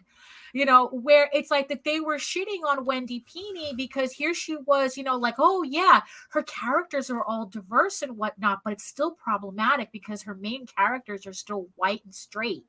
And it's like, bitch, that's her story to tell. Yeah. Just because it didn't cater directly to whatever neuroses you're into, doesn't mean that her work is problematic. By that thinking, is not the story for you. By that thinking, she shouldn't even be telling that story because she's not an elf. Right, exactly. That's which is exactly what I was saying. Is that comics are for everyone, but not every comic is for everyone. It's okay to tell your story or to tell a story you want to tell, okay? And if other people don't like it, then that's fine. Exactly. It just means that it's not a story you're interested in, but that doesn't mean it's problematic. No, again, I mean, people using that word wrong. You're using that word. Yeah. Exactly. How often have we heard it's like, Thundercats? Oh, I don't like the way Thundercats looks now. Well, it's not for you. Right, exactly. Okay, it's not for you. Okay, it's not for you. That means that other people can write stuff that's not for you. Right. The She-Ra that I enjoyed came out 40 years ago. Yeah. Okay. Me too. The new one has nothing to do with me. And it's very freeing to understand when something is not for you. Yeah. But what happens is that, again, everybody's so used to everything being customized to them that they think that everything has to be customized to them. Yeah, no. Well, I mean, it's like, no, it's like, look, it's like, it's it's a ridiculous argument that it's like, yeah, that I kind of wonder how much of it is just really online, because like I said, normal people in the real world don't talk like this. I've never had this conversation in real life. The argument is being settled every month. It's just that the retailers are taking the brunt of it literally in the ass, because they have to buy the stuff first, and then try to sell it to an audience that doesn't want to read it. BC, but this is the thing too, because it's like, but also at the same time, the retailers keep falling for it. You would think if they're ever that if you needed a union for something, it's comic book retailers, and they could all collectively say to Diamond, "Go fuck yourself. We are not we are not going to be pressured into buying these books we know we can't sell." Imagine if they were able to do that collectively. They're still programmed and have been for the last 30 years by a distributor that is constantly telling them what their audience is or has been. Your audience is mostly 25 to 55, mostly white, mostly male. And that, and I've had a book rejected from Diamond because it didn't appeal to that audience. I mean, it's like, I don't know, because every time I go to a comic book store here now, it's like you would think that the average comic book store customer just collects Funko Pops. What a mess and a challenge for anybody out there retailing nowadays, especially modern product. That's why you're seeing all of these retailers go belly up. Diamond's gone from 10,000 clients down to 2,700 if they're lucky. And that lists all of their outside sales. That lists the all of the product, the warehouses that they empty out to Ollie's. They're all individual clients. They're probably actually only 1,500, if that, actual comic shops left in Diamond's reach, and that number is constantly shrinking because these guys are constantly going out of business. And the reason they're going out of business is because they're buying product they can't sell. Right, exactly. And they can't return it. Because just imagine where Marvel and DC would be if they had to take returns. There was a meme that I thought like kind of summed up the issue really, really well. Well, at least one of the issues. So it was so it's like, so the first panel is someone asking, boy, I really enjoyed the Spider-Man movie. How do I get into the comics? Where do I start in the comics? And then you see the Pepe Sylvie the meme where it's like it's the guy with the screen in the background with all the lines, and it's like, oh well, first you have to do this issue, but don't read this issue, don't read this issue. Then you have to get this trade, but don't get that trade, and this, that, and the other thing. And then the next panel they go, oh, I really enjoyed an episode of One Piece. Where do I start with the manga? Volume 1. Pick up one and run. That's it. That's it. And it's like, and that's where you start. It's where you start. It's where you start. Exactly. It's where you start. Book one. Accessibility, ease of accessibility is the Volume key. 1. Yeah. Volume 1. Yeah. There is no all over the place in store. It's like, no, Volume 1. That's all you need to know. Yeah. You want to start it from the beginning? Volume 1. And Chris says, sadly, all my hobbies have been co-opted and have told me that I'm no longer welcome in them. This is why I found indie comics and CG a huge relief.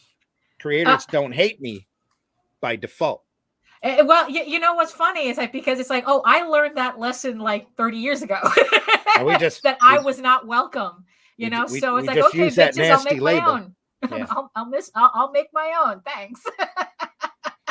Yeah.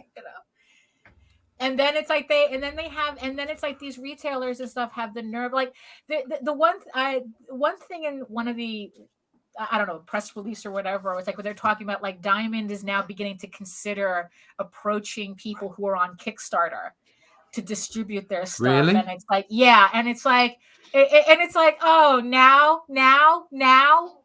But the thing is guess what? We don't have anything to distribute because the only people that they'll go and talk to are the people that are taking down 100, 200,000. Oh, yeah, they're going to talk to Brian. They're only going to see. They're only talking to the top people. It's only those guys from that one platform because gatekeeping.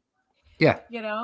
So, but it's like, it's like but the thing is though, is that it's like what it's like, it's like what, so what's the ideal here? It's like, like say, Diamond comes to me, it's like, oh yeah, we went, it's like, okay, so I have to solicit my book 3 months in advance, pay for printing out of my pocket to fulfill, and then I have to wait another 3 months for you dumbasses to maybe give me a full amount for Maybe. what's sold. Maybe.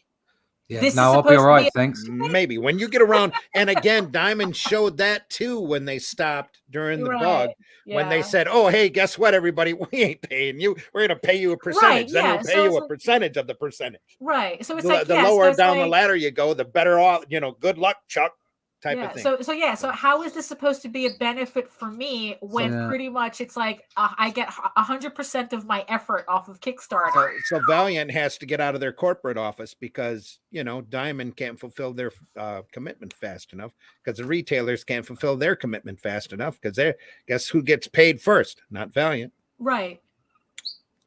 Oops, sorry you lost that office.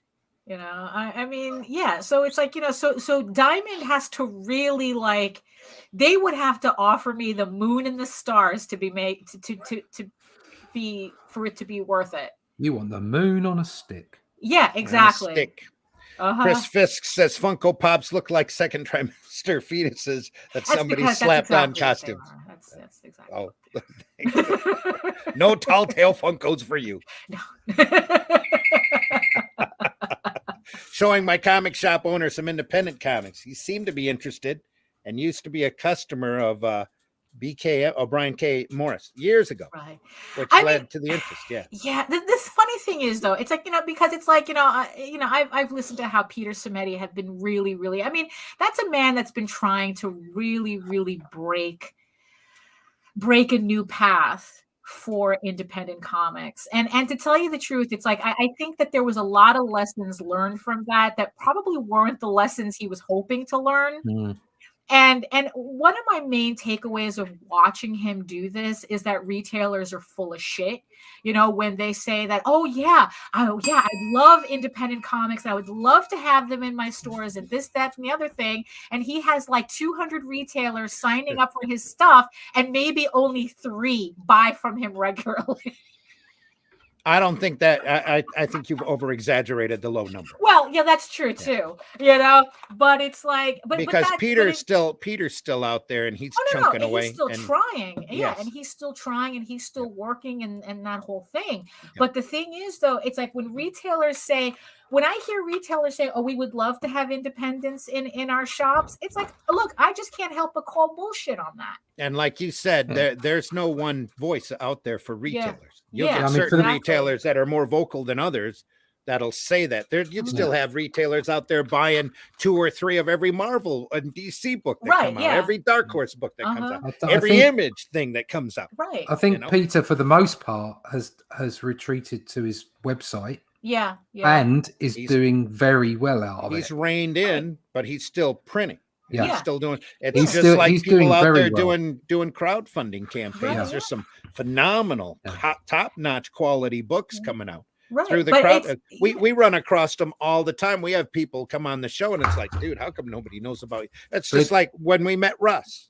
Award winner. Like, dude, how come nobody knows about your book? Holy crap. Yeah, that's the way it is. It's a hard world, but you if you slog at it, if you want it enough, you can go get it.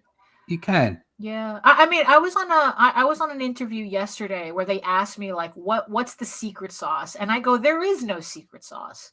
There's a it's secret like sauce. There's absolutely a secret sauce. Every time I put out an issue, it's like I have to start all over again, trying to remind people that I exist. Well, and you have to constantly hammer at it.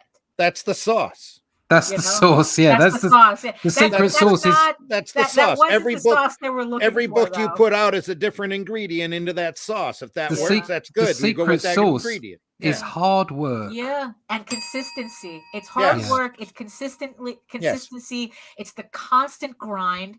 There is no easy way around it. No, there isn't. It's like, it's like the audience I had for Eager Raven issue 1 is different than the audience I have from Eager Raven issue 3.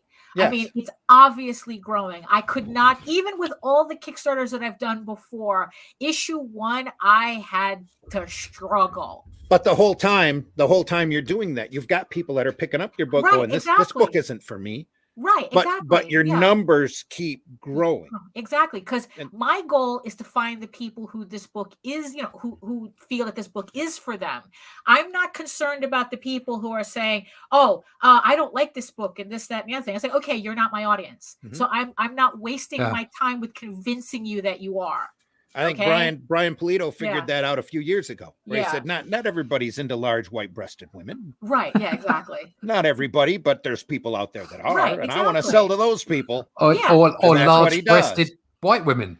Yes. Right. And Either way. it's really funny, not for nothing though, but like Brian Polito, Zenoscope, Broadsword Comics, which is Jim Balent, they actually have half their audience is women. Yeah. So Yeah. it's not like, just because they're doing a certain type of work that it's Yeah. automatically a certain audience. It stuns me that along Yeah. with the whole inclusivity argument, it's like, Yeah. well, you can't show women like that. Yeah, Well, exactly. why not? Some women are going to like seeing other Right, women like exactly. that. Surely that's part of inclusivity. Right. Well, you You see, know, funny, it's- I always remember a little Yep. video clip. I forgot the actress, but it's like she's talking about the Sports Illustrated issues, and she was like going, she has all the pictures behind her, and she goes, "As a feminist, I'm outraged, but as a lesbian, I'm delighted." That really means that Carol Danvers, Captain Marvel, is non-diversive, Fair I enough. mean, yeah, if non-inclusive. but that's how ridiculous the argument is. But she was because designed yes, to be inclusive. but she's a white woman. Mhm. White Yeah. women is not diversity. No, wait a minute. Not just that. She's a white woman that overstepped a black woman. Right? Because exactly. there was Well, a you Captain gotta Marvel remember, before. but also you got to remember too. That if was, white women, in my opinion, was a lot more fun than Carol Danvers. But It's like, anyway, okay. Everybody's a lot more fun than Carol Danvers. Look, you got to remember. Look, you got to remember one thing now. It's like if there's anything that white feminists hate more than the patriarchy, it's black women. So that's why that happened. oof. I didn't say that, folks. TVMA DLSB. Daphne the Destroyer, right Yeah, there. right No, there. it's So, called you know, it's called humor. Yeah, maybe. Prove me wrong. it's called opinion. It's called opinion. Get used to it. I personally try to give everything a chance. Sarah says I've been able to trade what I can't get into my then drop more money on other books, support local businesses. Exactly. It's important to me to keep my local comic shop from closing. Hours are severely shortened. Yeah. And that's so the thing true. too. I mean, it's like people have to realize if you want to see the books that you want to see, you have to work at it. Yes. It's like you can't wait for Marvel to decide that maybe they can, profit off of this most superficial aspects of your identity. I mean, it's like you can't wait for that. The creators, what you're looking for is already out there. But yeah, you have to make the effort to find it. That's just the nature of the beast. And in my opinion, we're seeing, especially out there in YouTube, and granted, that gives them higher viewership when you go out there and tear something down and get overly critical about stuff. But there's not enough videos that I'm seeing out there that are in love with this art form, that are out there like Cartoon Kayfabe's an awesome example of these guys that sit down and look at books and go, this is cool. This is awesome. This is you need more look positivity. Yeah, much more positivity. I would definitely do videos like that if I had time. Right. But I'm barely getting enough time to sleep at the moment. Yeah, so but also the problem is that people all got full schedules now. So. The algorithm really doesn't benefit that type of content. The algorithm loves nonsense. It loves anger. It loves bullshit. I don't know, because Cartoon Kayfabe seems to be pretty popular. But yeah, Seems but to he's be pretty popular. He's one channel out of how many? Very true. Yep. It's like, if that's the type of, because it's like he made it because he was determined to make that happen. Like Have you he ever seen- wasn't going to cater to the algorithm. Have you ever seen Red Room? I bought a couple copies the other day. Oh yeah. Jose Holy Butler, crap, that book's vicious. You know, I Just mean, amazing. It's like yeah, but it's like it's it's 70s exploitation. It's exactly what type, it is, You and know? that's what it's meant to be. Yes. Right. Yep. That kind of like If you like that kind of book, you're gonna love that There kind you of book. go, You're gonna love you that know? book. Yeah, exactly. It's like look, it's like everything should be able to exist on its own. It's like not it's like yeah, okay, it's like if you don't like something, you don't like something, but there's always going to be people who are going to like it. I'm one of these weirdos that really, really enjoyed the Human Centipede movie. So it's like, I want this movie to exist. You seriously Wow. are weird. So yeah, so it's like, but it's like, but I resent the idea that just because other people don't think the movie should exist, that it shouldn't, it should be, Amen. out of Exactly. existence. No, Yep. I'm with you on there. It's not something I'd want to 100%. watch, but Yes. it's like people should be allowed to make what they want to make. If there's a Right. market, there's a market. Right, exactly. As long as it's not illegal, okay, then fine, go for it. Chris Fisk says a root canal is more fun than Carol Danvers. But yeah, I mean, I would love to write that book for a year. Please let me. If Marvel were to allow me to do it, and that's exactly how I would write her too. And the problem is the talent that's behind that book. It's not the character. The character's a cartoon character, so it's like the character is just that. It's Yes. like it's the people behind it that's the issue. Always. Yes. Exactly. It's kind of like the Iron Man statue. Do you know that's fake? Yeah. Tony Stark is an actual fictional character. I kind of think that maybe Italy might have other people that could have merited a statue who were Yeah. real. Yeah. but People a that certain percent of the populace wouldn't have liked it anyway, and it would have gotten torn down in 20 years. especially if they made the trains run on time. Yeah.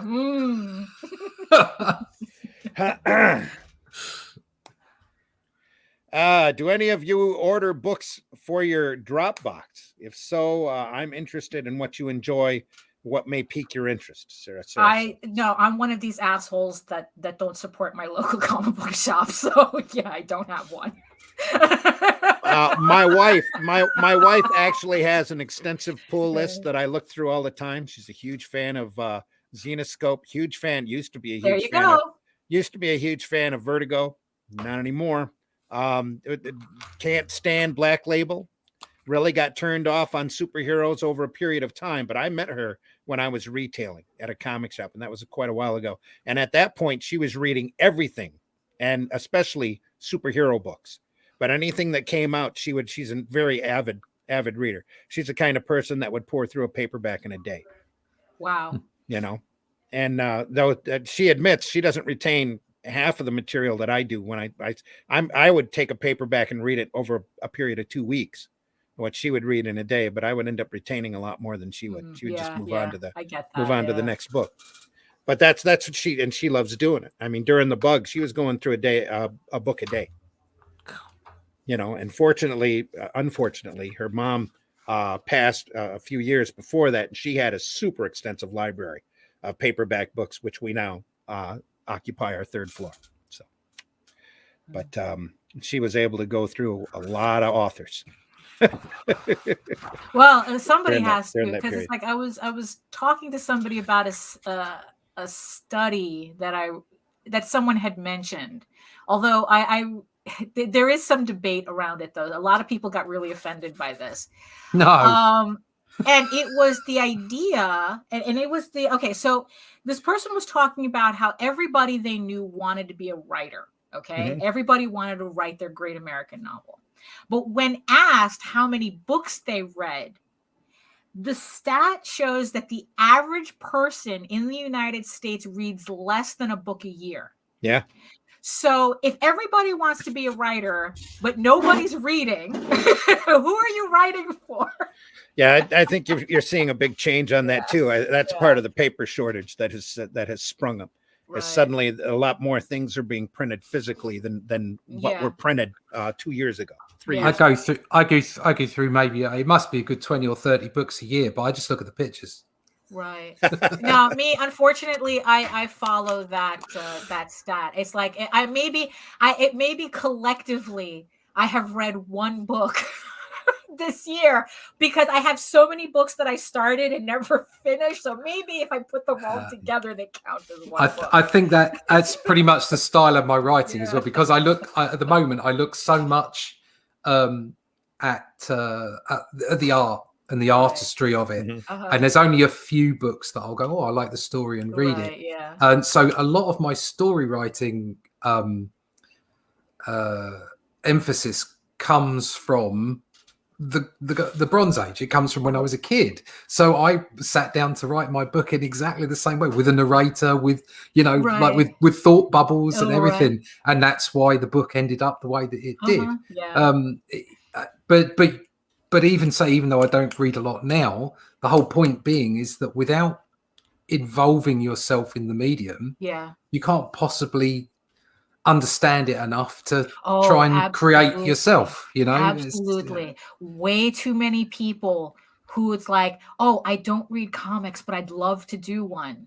It's like, that's kind of say, it's like, oh, I want to be a plumber, but I don't want to stick my hand down a toilet. It's like it's like, do you realize how stupid you sound? I love cars, but I wouldn't want to build one.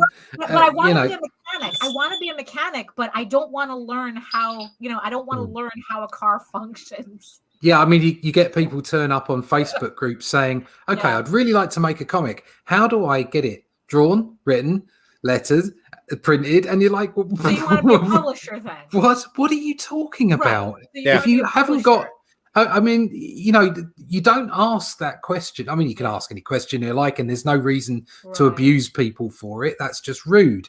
But at the same time, it's like, oh, come on. You can go and work that out for yourself. You don't need to ask that question. Right, exactly. It's like, I'm sorry your Google is broken. Yeah. Really? I despise Google, but even I'd Google that. Right, exactly. But it's like, it's like but that's what it is. Like, I think what happens that a lot of people, they look at comics as an easy medium to get that Netflix deal. That's not only that. So it's like they just think that it's like, oh, I'll just show up. Yeah. But meanwhile, our cranky asses are here going, who the fuck are you? Not only that, but years and years. Especially the cranky ass part. Yeah. Yes. Yeah, not only that, but in the UK, not so much the UK, but still the UK far more so than Europe and the US, there's been 50, 60 years of artistic snobbery, of academic snobbery about comic books and about how they're in some ways less than other art forms or other genres. And because of that, because it's been belittled, people think it must be simple. Ergo, Comic Blast. Like you've got a whole bunch of programmers at Adobe that think that they can make a program that'll make a good comic. I've got news for you guys. That's not the way it works. Right. Exactly. And again, everywhere else but in the US market, pretty much, you've seen comics as an art form evolve into an art form. Yeah. That's why everybody is in awe of manga right now. It's because it's respected. Yeah. It's respected in its home. That's the point. It's respected in its home. Yeah. And a superhero comics specifically should be seen as an integral part of Americana. It just should like be the Western. Exactly, just like the Western, or just like the gangster movie, or whatever. It's so specific to the United States. Exactly. I really couldn't have imagined it be made anywhere else. And it is the way, in the same way that 2000 AD couldn't have been made anywhere else but 1970s Britain. Yeah. Okay, it's got that about it. There's something very British. There's something very British about 2000 AD. Yes, okay, that's very true. And there's something very American about the American comic book. Yeah. But in my mind, and Japanese manga is Japanese through and through. Yes. And it's respected for it. In my mind, though, the early 2000 AD, especially 70 and 80s, is like the 60s, 70s Marvel. Right place, right time, right people. There is that to it, but the content was very British. Yes. The way that even right the way down to the way it was drawn. You look at people like Gibbons and Kevin O'Neill and McMahon, even Esquerra, because obviously he was Spanish, wasn't he, Esquerra? Yes. Yep. But the content was just so British. It was so of the late 70s, early 80s. See, I didn't get that. I didn't really get that impression, but I'm here in the States. I thought it was all awesome, and that there's it is awesome. Commentary. Here's everything that Marvel used to do, and an imagination level that was literally second to none. If you look, you look at in my mind the thing that really tops it is something like Judge Dredd, but ABC Warriors, and before that. I can't remember where they came from. But you had all of these phenomenal properties out there. Judge Dredd overran it, almost like how Spider-Man overran Marvel. Exactly. Yeah, there was so many great things like Strontium Dog and what phenomenal stuff. Yeah. But I see that as very much a British thing. It was, yes, it had aspects of the way that Marvel grew, but it was very much a British icon in the same way that superhero comics are American.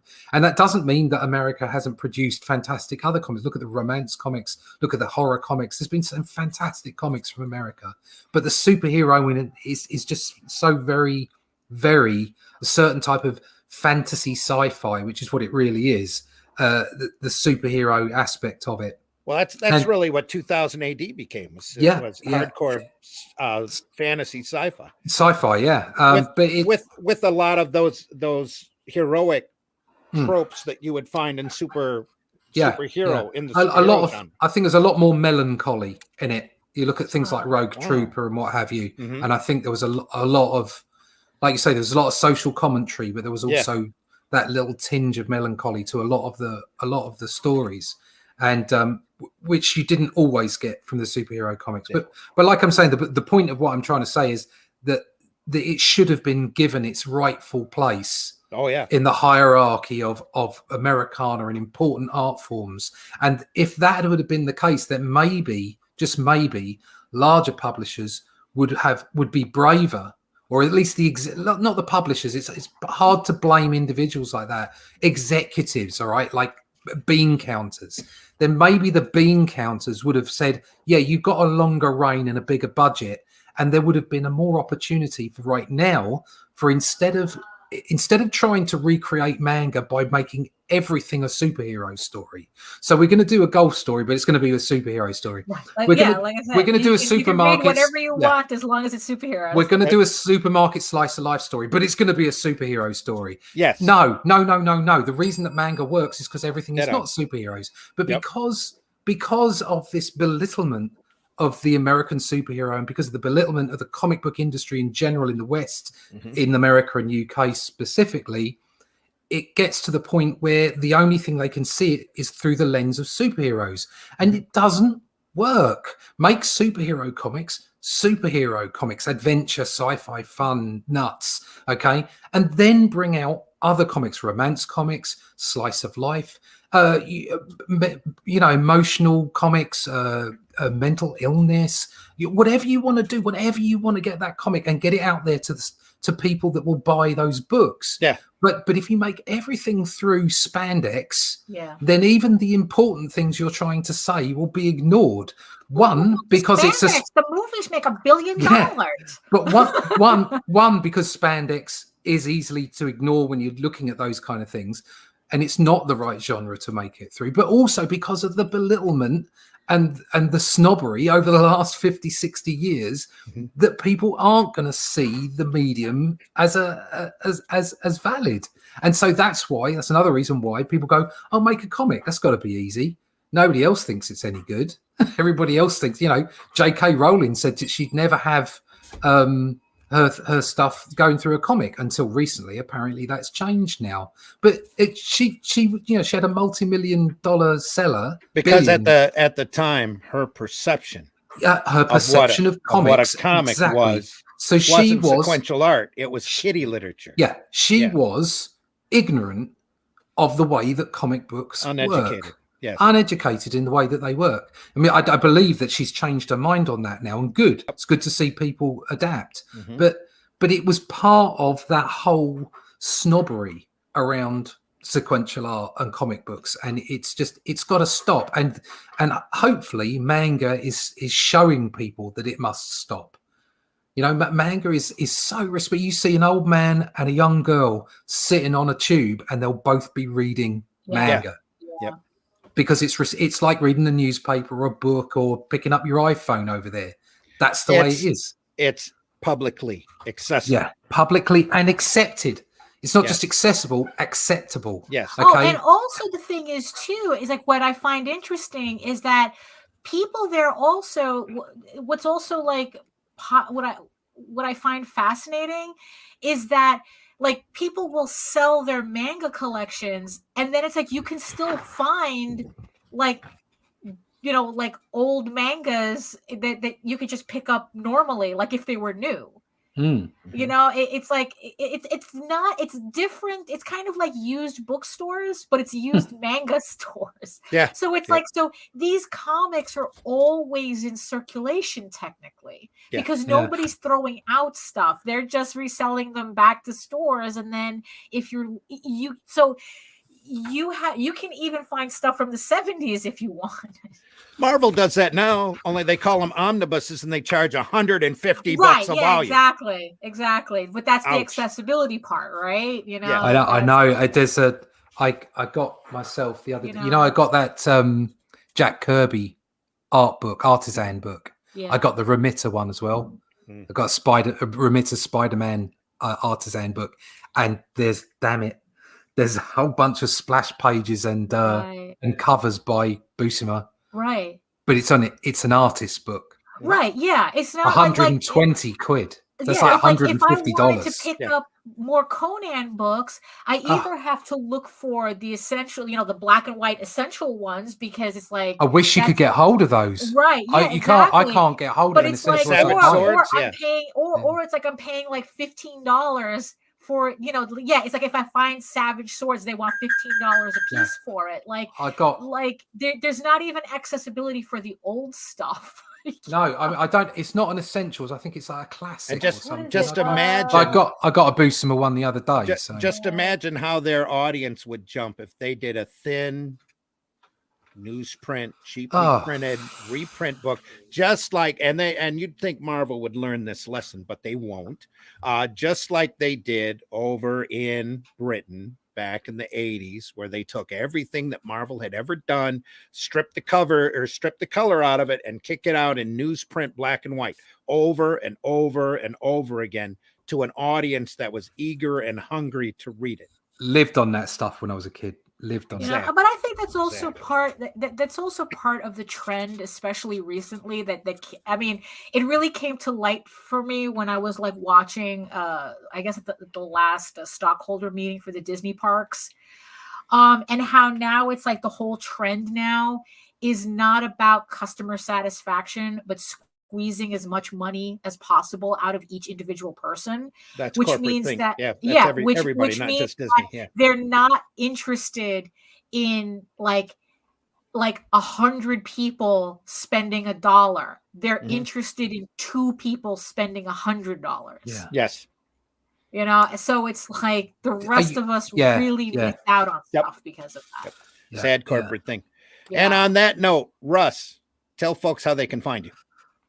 You can find me on YouTube as Comic Book Black Belt, and I'm on a Monday night drawing stuff like this for my books. You can also find me at russleach.com or at there's no one there, or at comicbookblackbelt.com. Look at that, and pretty. And you can find out more about the book at onlydeathcansavus.com. Please excuse the website, it needs some updating, but the campaign for book 2 will be up and live tomorrow, and if you're on my email list, you'll get an email.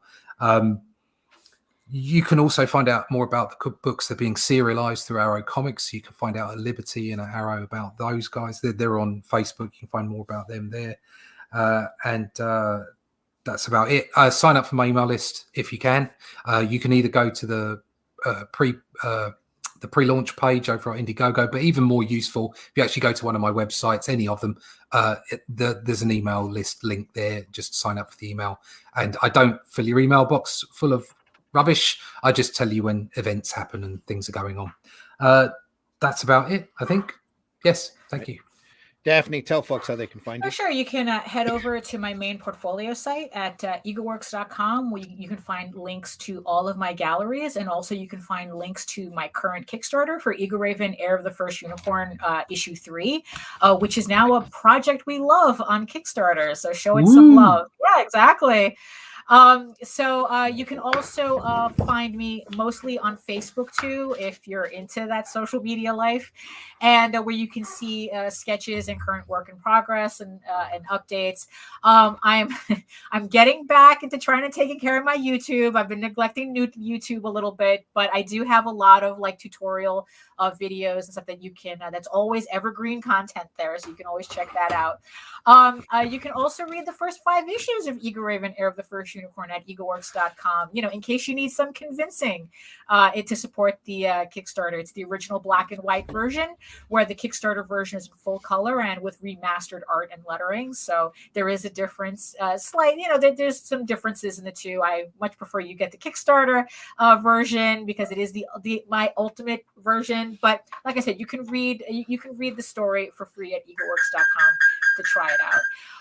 But if you prefer your fantasy to be more of a Lord of the Rings type of adventure instead of a fantasy soap opera, you can head on over to Tall Tales, TAILSonline.com, and read the first 20 issues of Tall Tales for free. And we have a Kickstarter for Volume 3 coming up in the next couple of months too. So make sure you sign up for our newsletter so that you get reminded when our new Kickstarters become available. So thank you very much.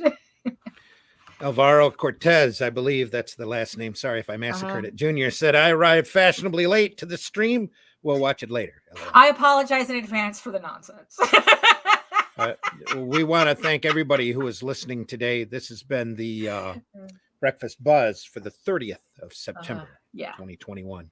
And my name's, I've been your host, Randy Zimmerman. Varian Grant had to step out earlier because he's on his way to SuperCon in South Dakota. In Sioux City. Right. Sioux Falls. Sioux Falls. Sioux City? Sioux Falls. Sioux City Sioux Falls, South Dakota. Who's in Iowa? Right. Someone's in Iowa. He's going to North Dakota. He's going to North Dakota. That's Sioux Falls, North Dakota. Okay. Yeah. And we want to, again, thank everybody out there in listening to us on the radio, on the internet radio from, he said, feverishly scrolling up there. At indievolt.com, Indievolt Radio, you can listen to the Indievolt channel through Google Play, through Streama. If you ask Alexa nicely to play Indievolt Radio, she might actually know what you're talking about and program that. Whenever we're not running podcasts on that channel, we're running alternative and independent music programmed by the Indie Princess herself. We welcome your input at Indievolt Live at indievolt.com. Please include Indievolt Live in your subject line when you send us an email, and please keep those emails to 90 words or less so that Varian can type them on a card and we can address them on future programs. And please remember, no problem or statement that you have when you write in is too large or too small for us to handle on this show. And we welcome you to go back through our archive on YouTube and take a listen at the wide variety of buffoonery that we've had on there in the past that are all archived there. Plus, there are a couple of programs that aren't on YouTube that are over on our Roku channel, Indievolt TV. You can get through Roku. You can stream a few podcasts there that we were a little nervous about leaving on YouTube now that we're monetized, as well as other programming like wrestling and movies and a few series, whatever Varian can find to stream up there on that TV channel he does. That's through your Roku box, Indievolt TV. So please go over there. Before we leave, we want to remind everybody of Liberty Distribution. We are distributing alternative and independent comics through the retailers at www.ledg.us. If you know a retailer, have them go over there and check out Liberty Entertainment Distribution and have them sign up. There's no charge to do that. It might take Varian a little while to get your account up and running, but once he does, there is a variety of books there available at wholesale prices for the retailer to purchase, to put directly on their shelves to sell to their customers. We're here to help try to get alternative and independent product into the retailer's hands at a price that they can handle at a time that they can handle. You don't have to worry about ordering books 3 months in advance and worried if your budget is going to cover that particular week's worth of books. You order the books from Liberty. Liberty puts them in a box. The only books that are available for purchase up there are books that Liberty already has on hand, ready to be put in a box and shipped directly to your retailer for them to put on the shelf. They come bagged and boarded, and in fact, they'll have a special Liberty distribution backing board on it, because Varian has set up what he calls the Liberty Pledge, and that if your retailer buys a book from Liberty and can't move it in a timely manner, wants to return it, he can return it and exchange it for another alternative or independent book. That's how much we believe in these products. So, and again, I've been your host, Randy Zimmerman. I am resurrecting Arrow Comics 4.0, available on Facebook. Friends of Arrow Comics over on Facebook as well. We're having a few glitches getting the system up and running. Damn that paper shortage. And then hopefully that'll be covered here within the next couple of months. And we're going to be up and running on a regular basis, where we're bringing books to the retailer, like 32-page editions of Only Death Can Save Us, Hero Bot Zero, Calico of Shard, and Paragon, which are books that I write that I can't wait for people to read, that are sitting currently waiting for the paper shortage to correct itself, disgustingly. Yeah, Anyway. when Marvel and DC are told that they have to cut their orders by 30% because there's no paper, yeah, we have to There's wait. the problem. Yeah. We have to wait. Well, it's especially the quality of the books that we're doing are a little bit Yeah. better. A little bit better. Anyway. They are. Uh-huh. 3 staples, folks.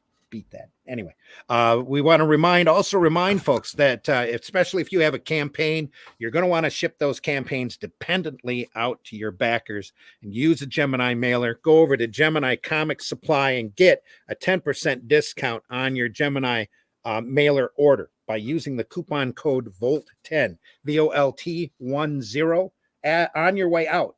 And the folks at Gemini Mailers or Gemini Comic Supply will be happy to take 10% off of your order, courtesy of them and us. And we deeply appreciate them being a sponsor of the show and allowing us to offer that service to you.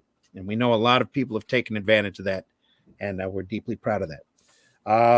Folks, I think that's it. You're going to catch me back on Sunday for Sunday Funnies. I'm actually going to be there this week. At least I plan on being there. Right now, I've got Charles Santino signed up to be a guest, and we'll see who else we can get on there to talk about comics. Maybe Russ, maybe Glenn, who knows?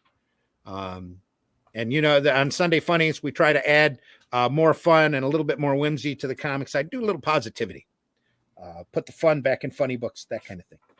And other than that, Varian and myself will be back Tuesday nights for the Live Wire program, our regular Indie Volt podcast. That's Tuesday nights, 9 p.m. Eastern Standard Times. Sunday Funnies is on 9 a.m. Eastern Standard Time on Sundays. Then again, we'll be back here on Thursday for the Breakfast Buzz at 9 a.m.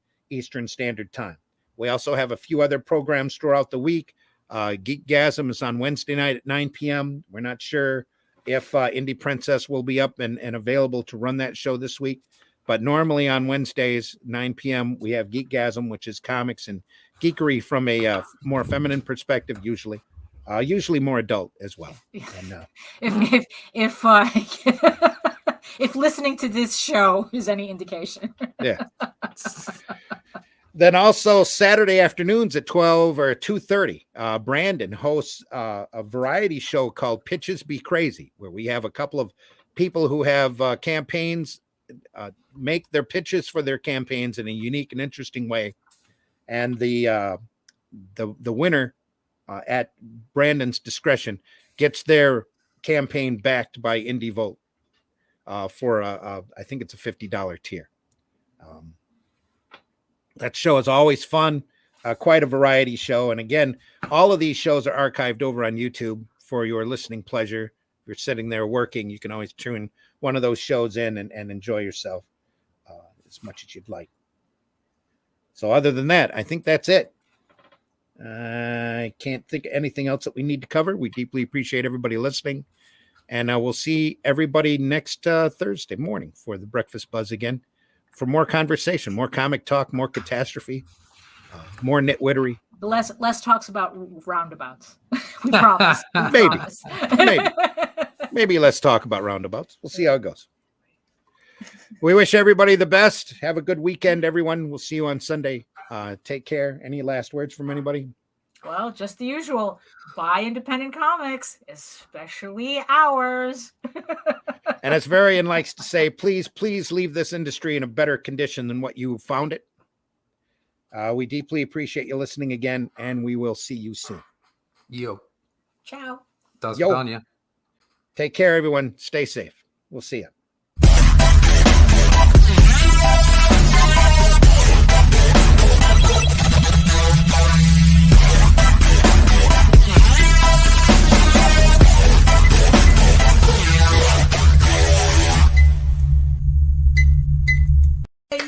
Yay! Think about what you've accomplished. Some men aren't looking for anything logical, like money. They can't be bought, bullied, reasoned, or negotiated with. Some men just want to watch the world burn.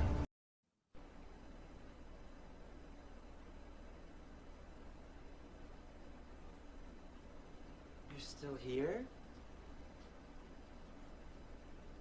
It's over. Go home.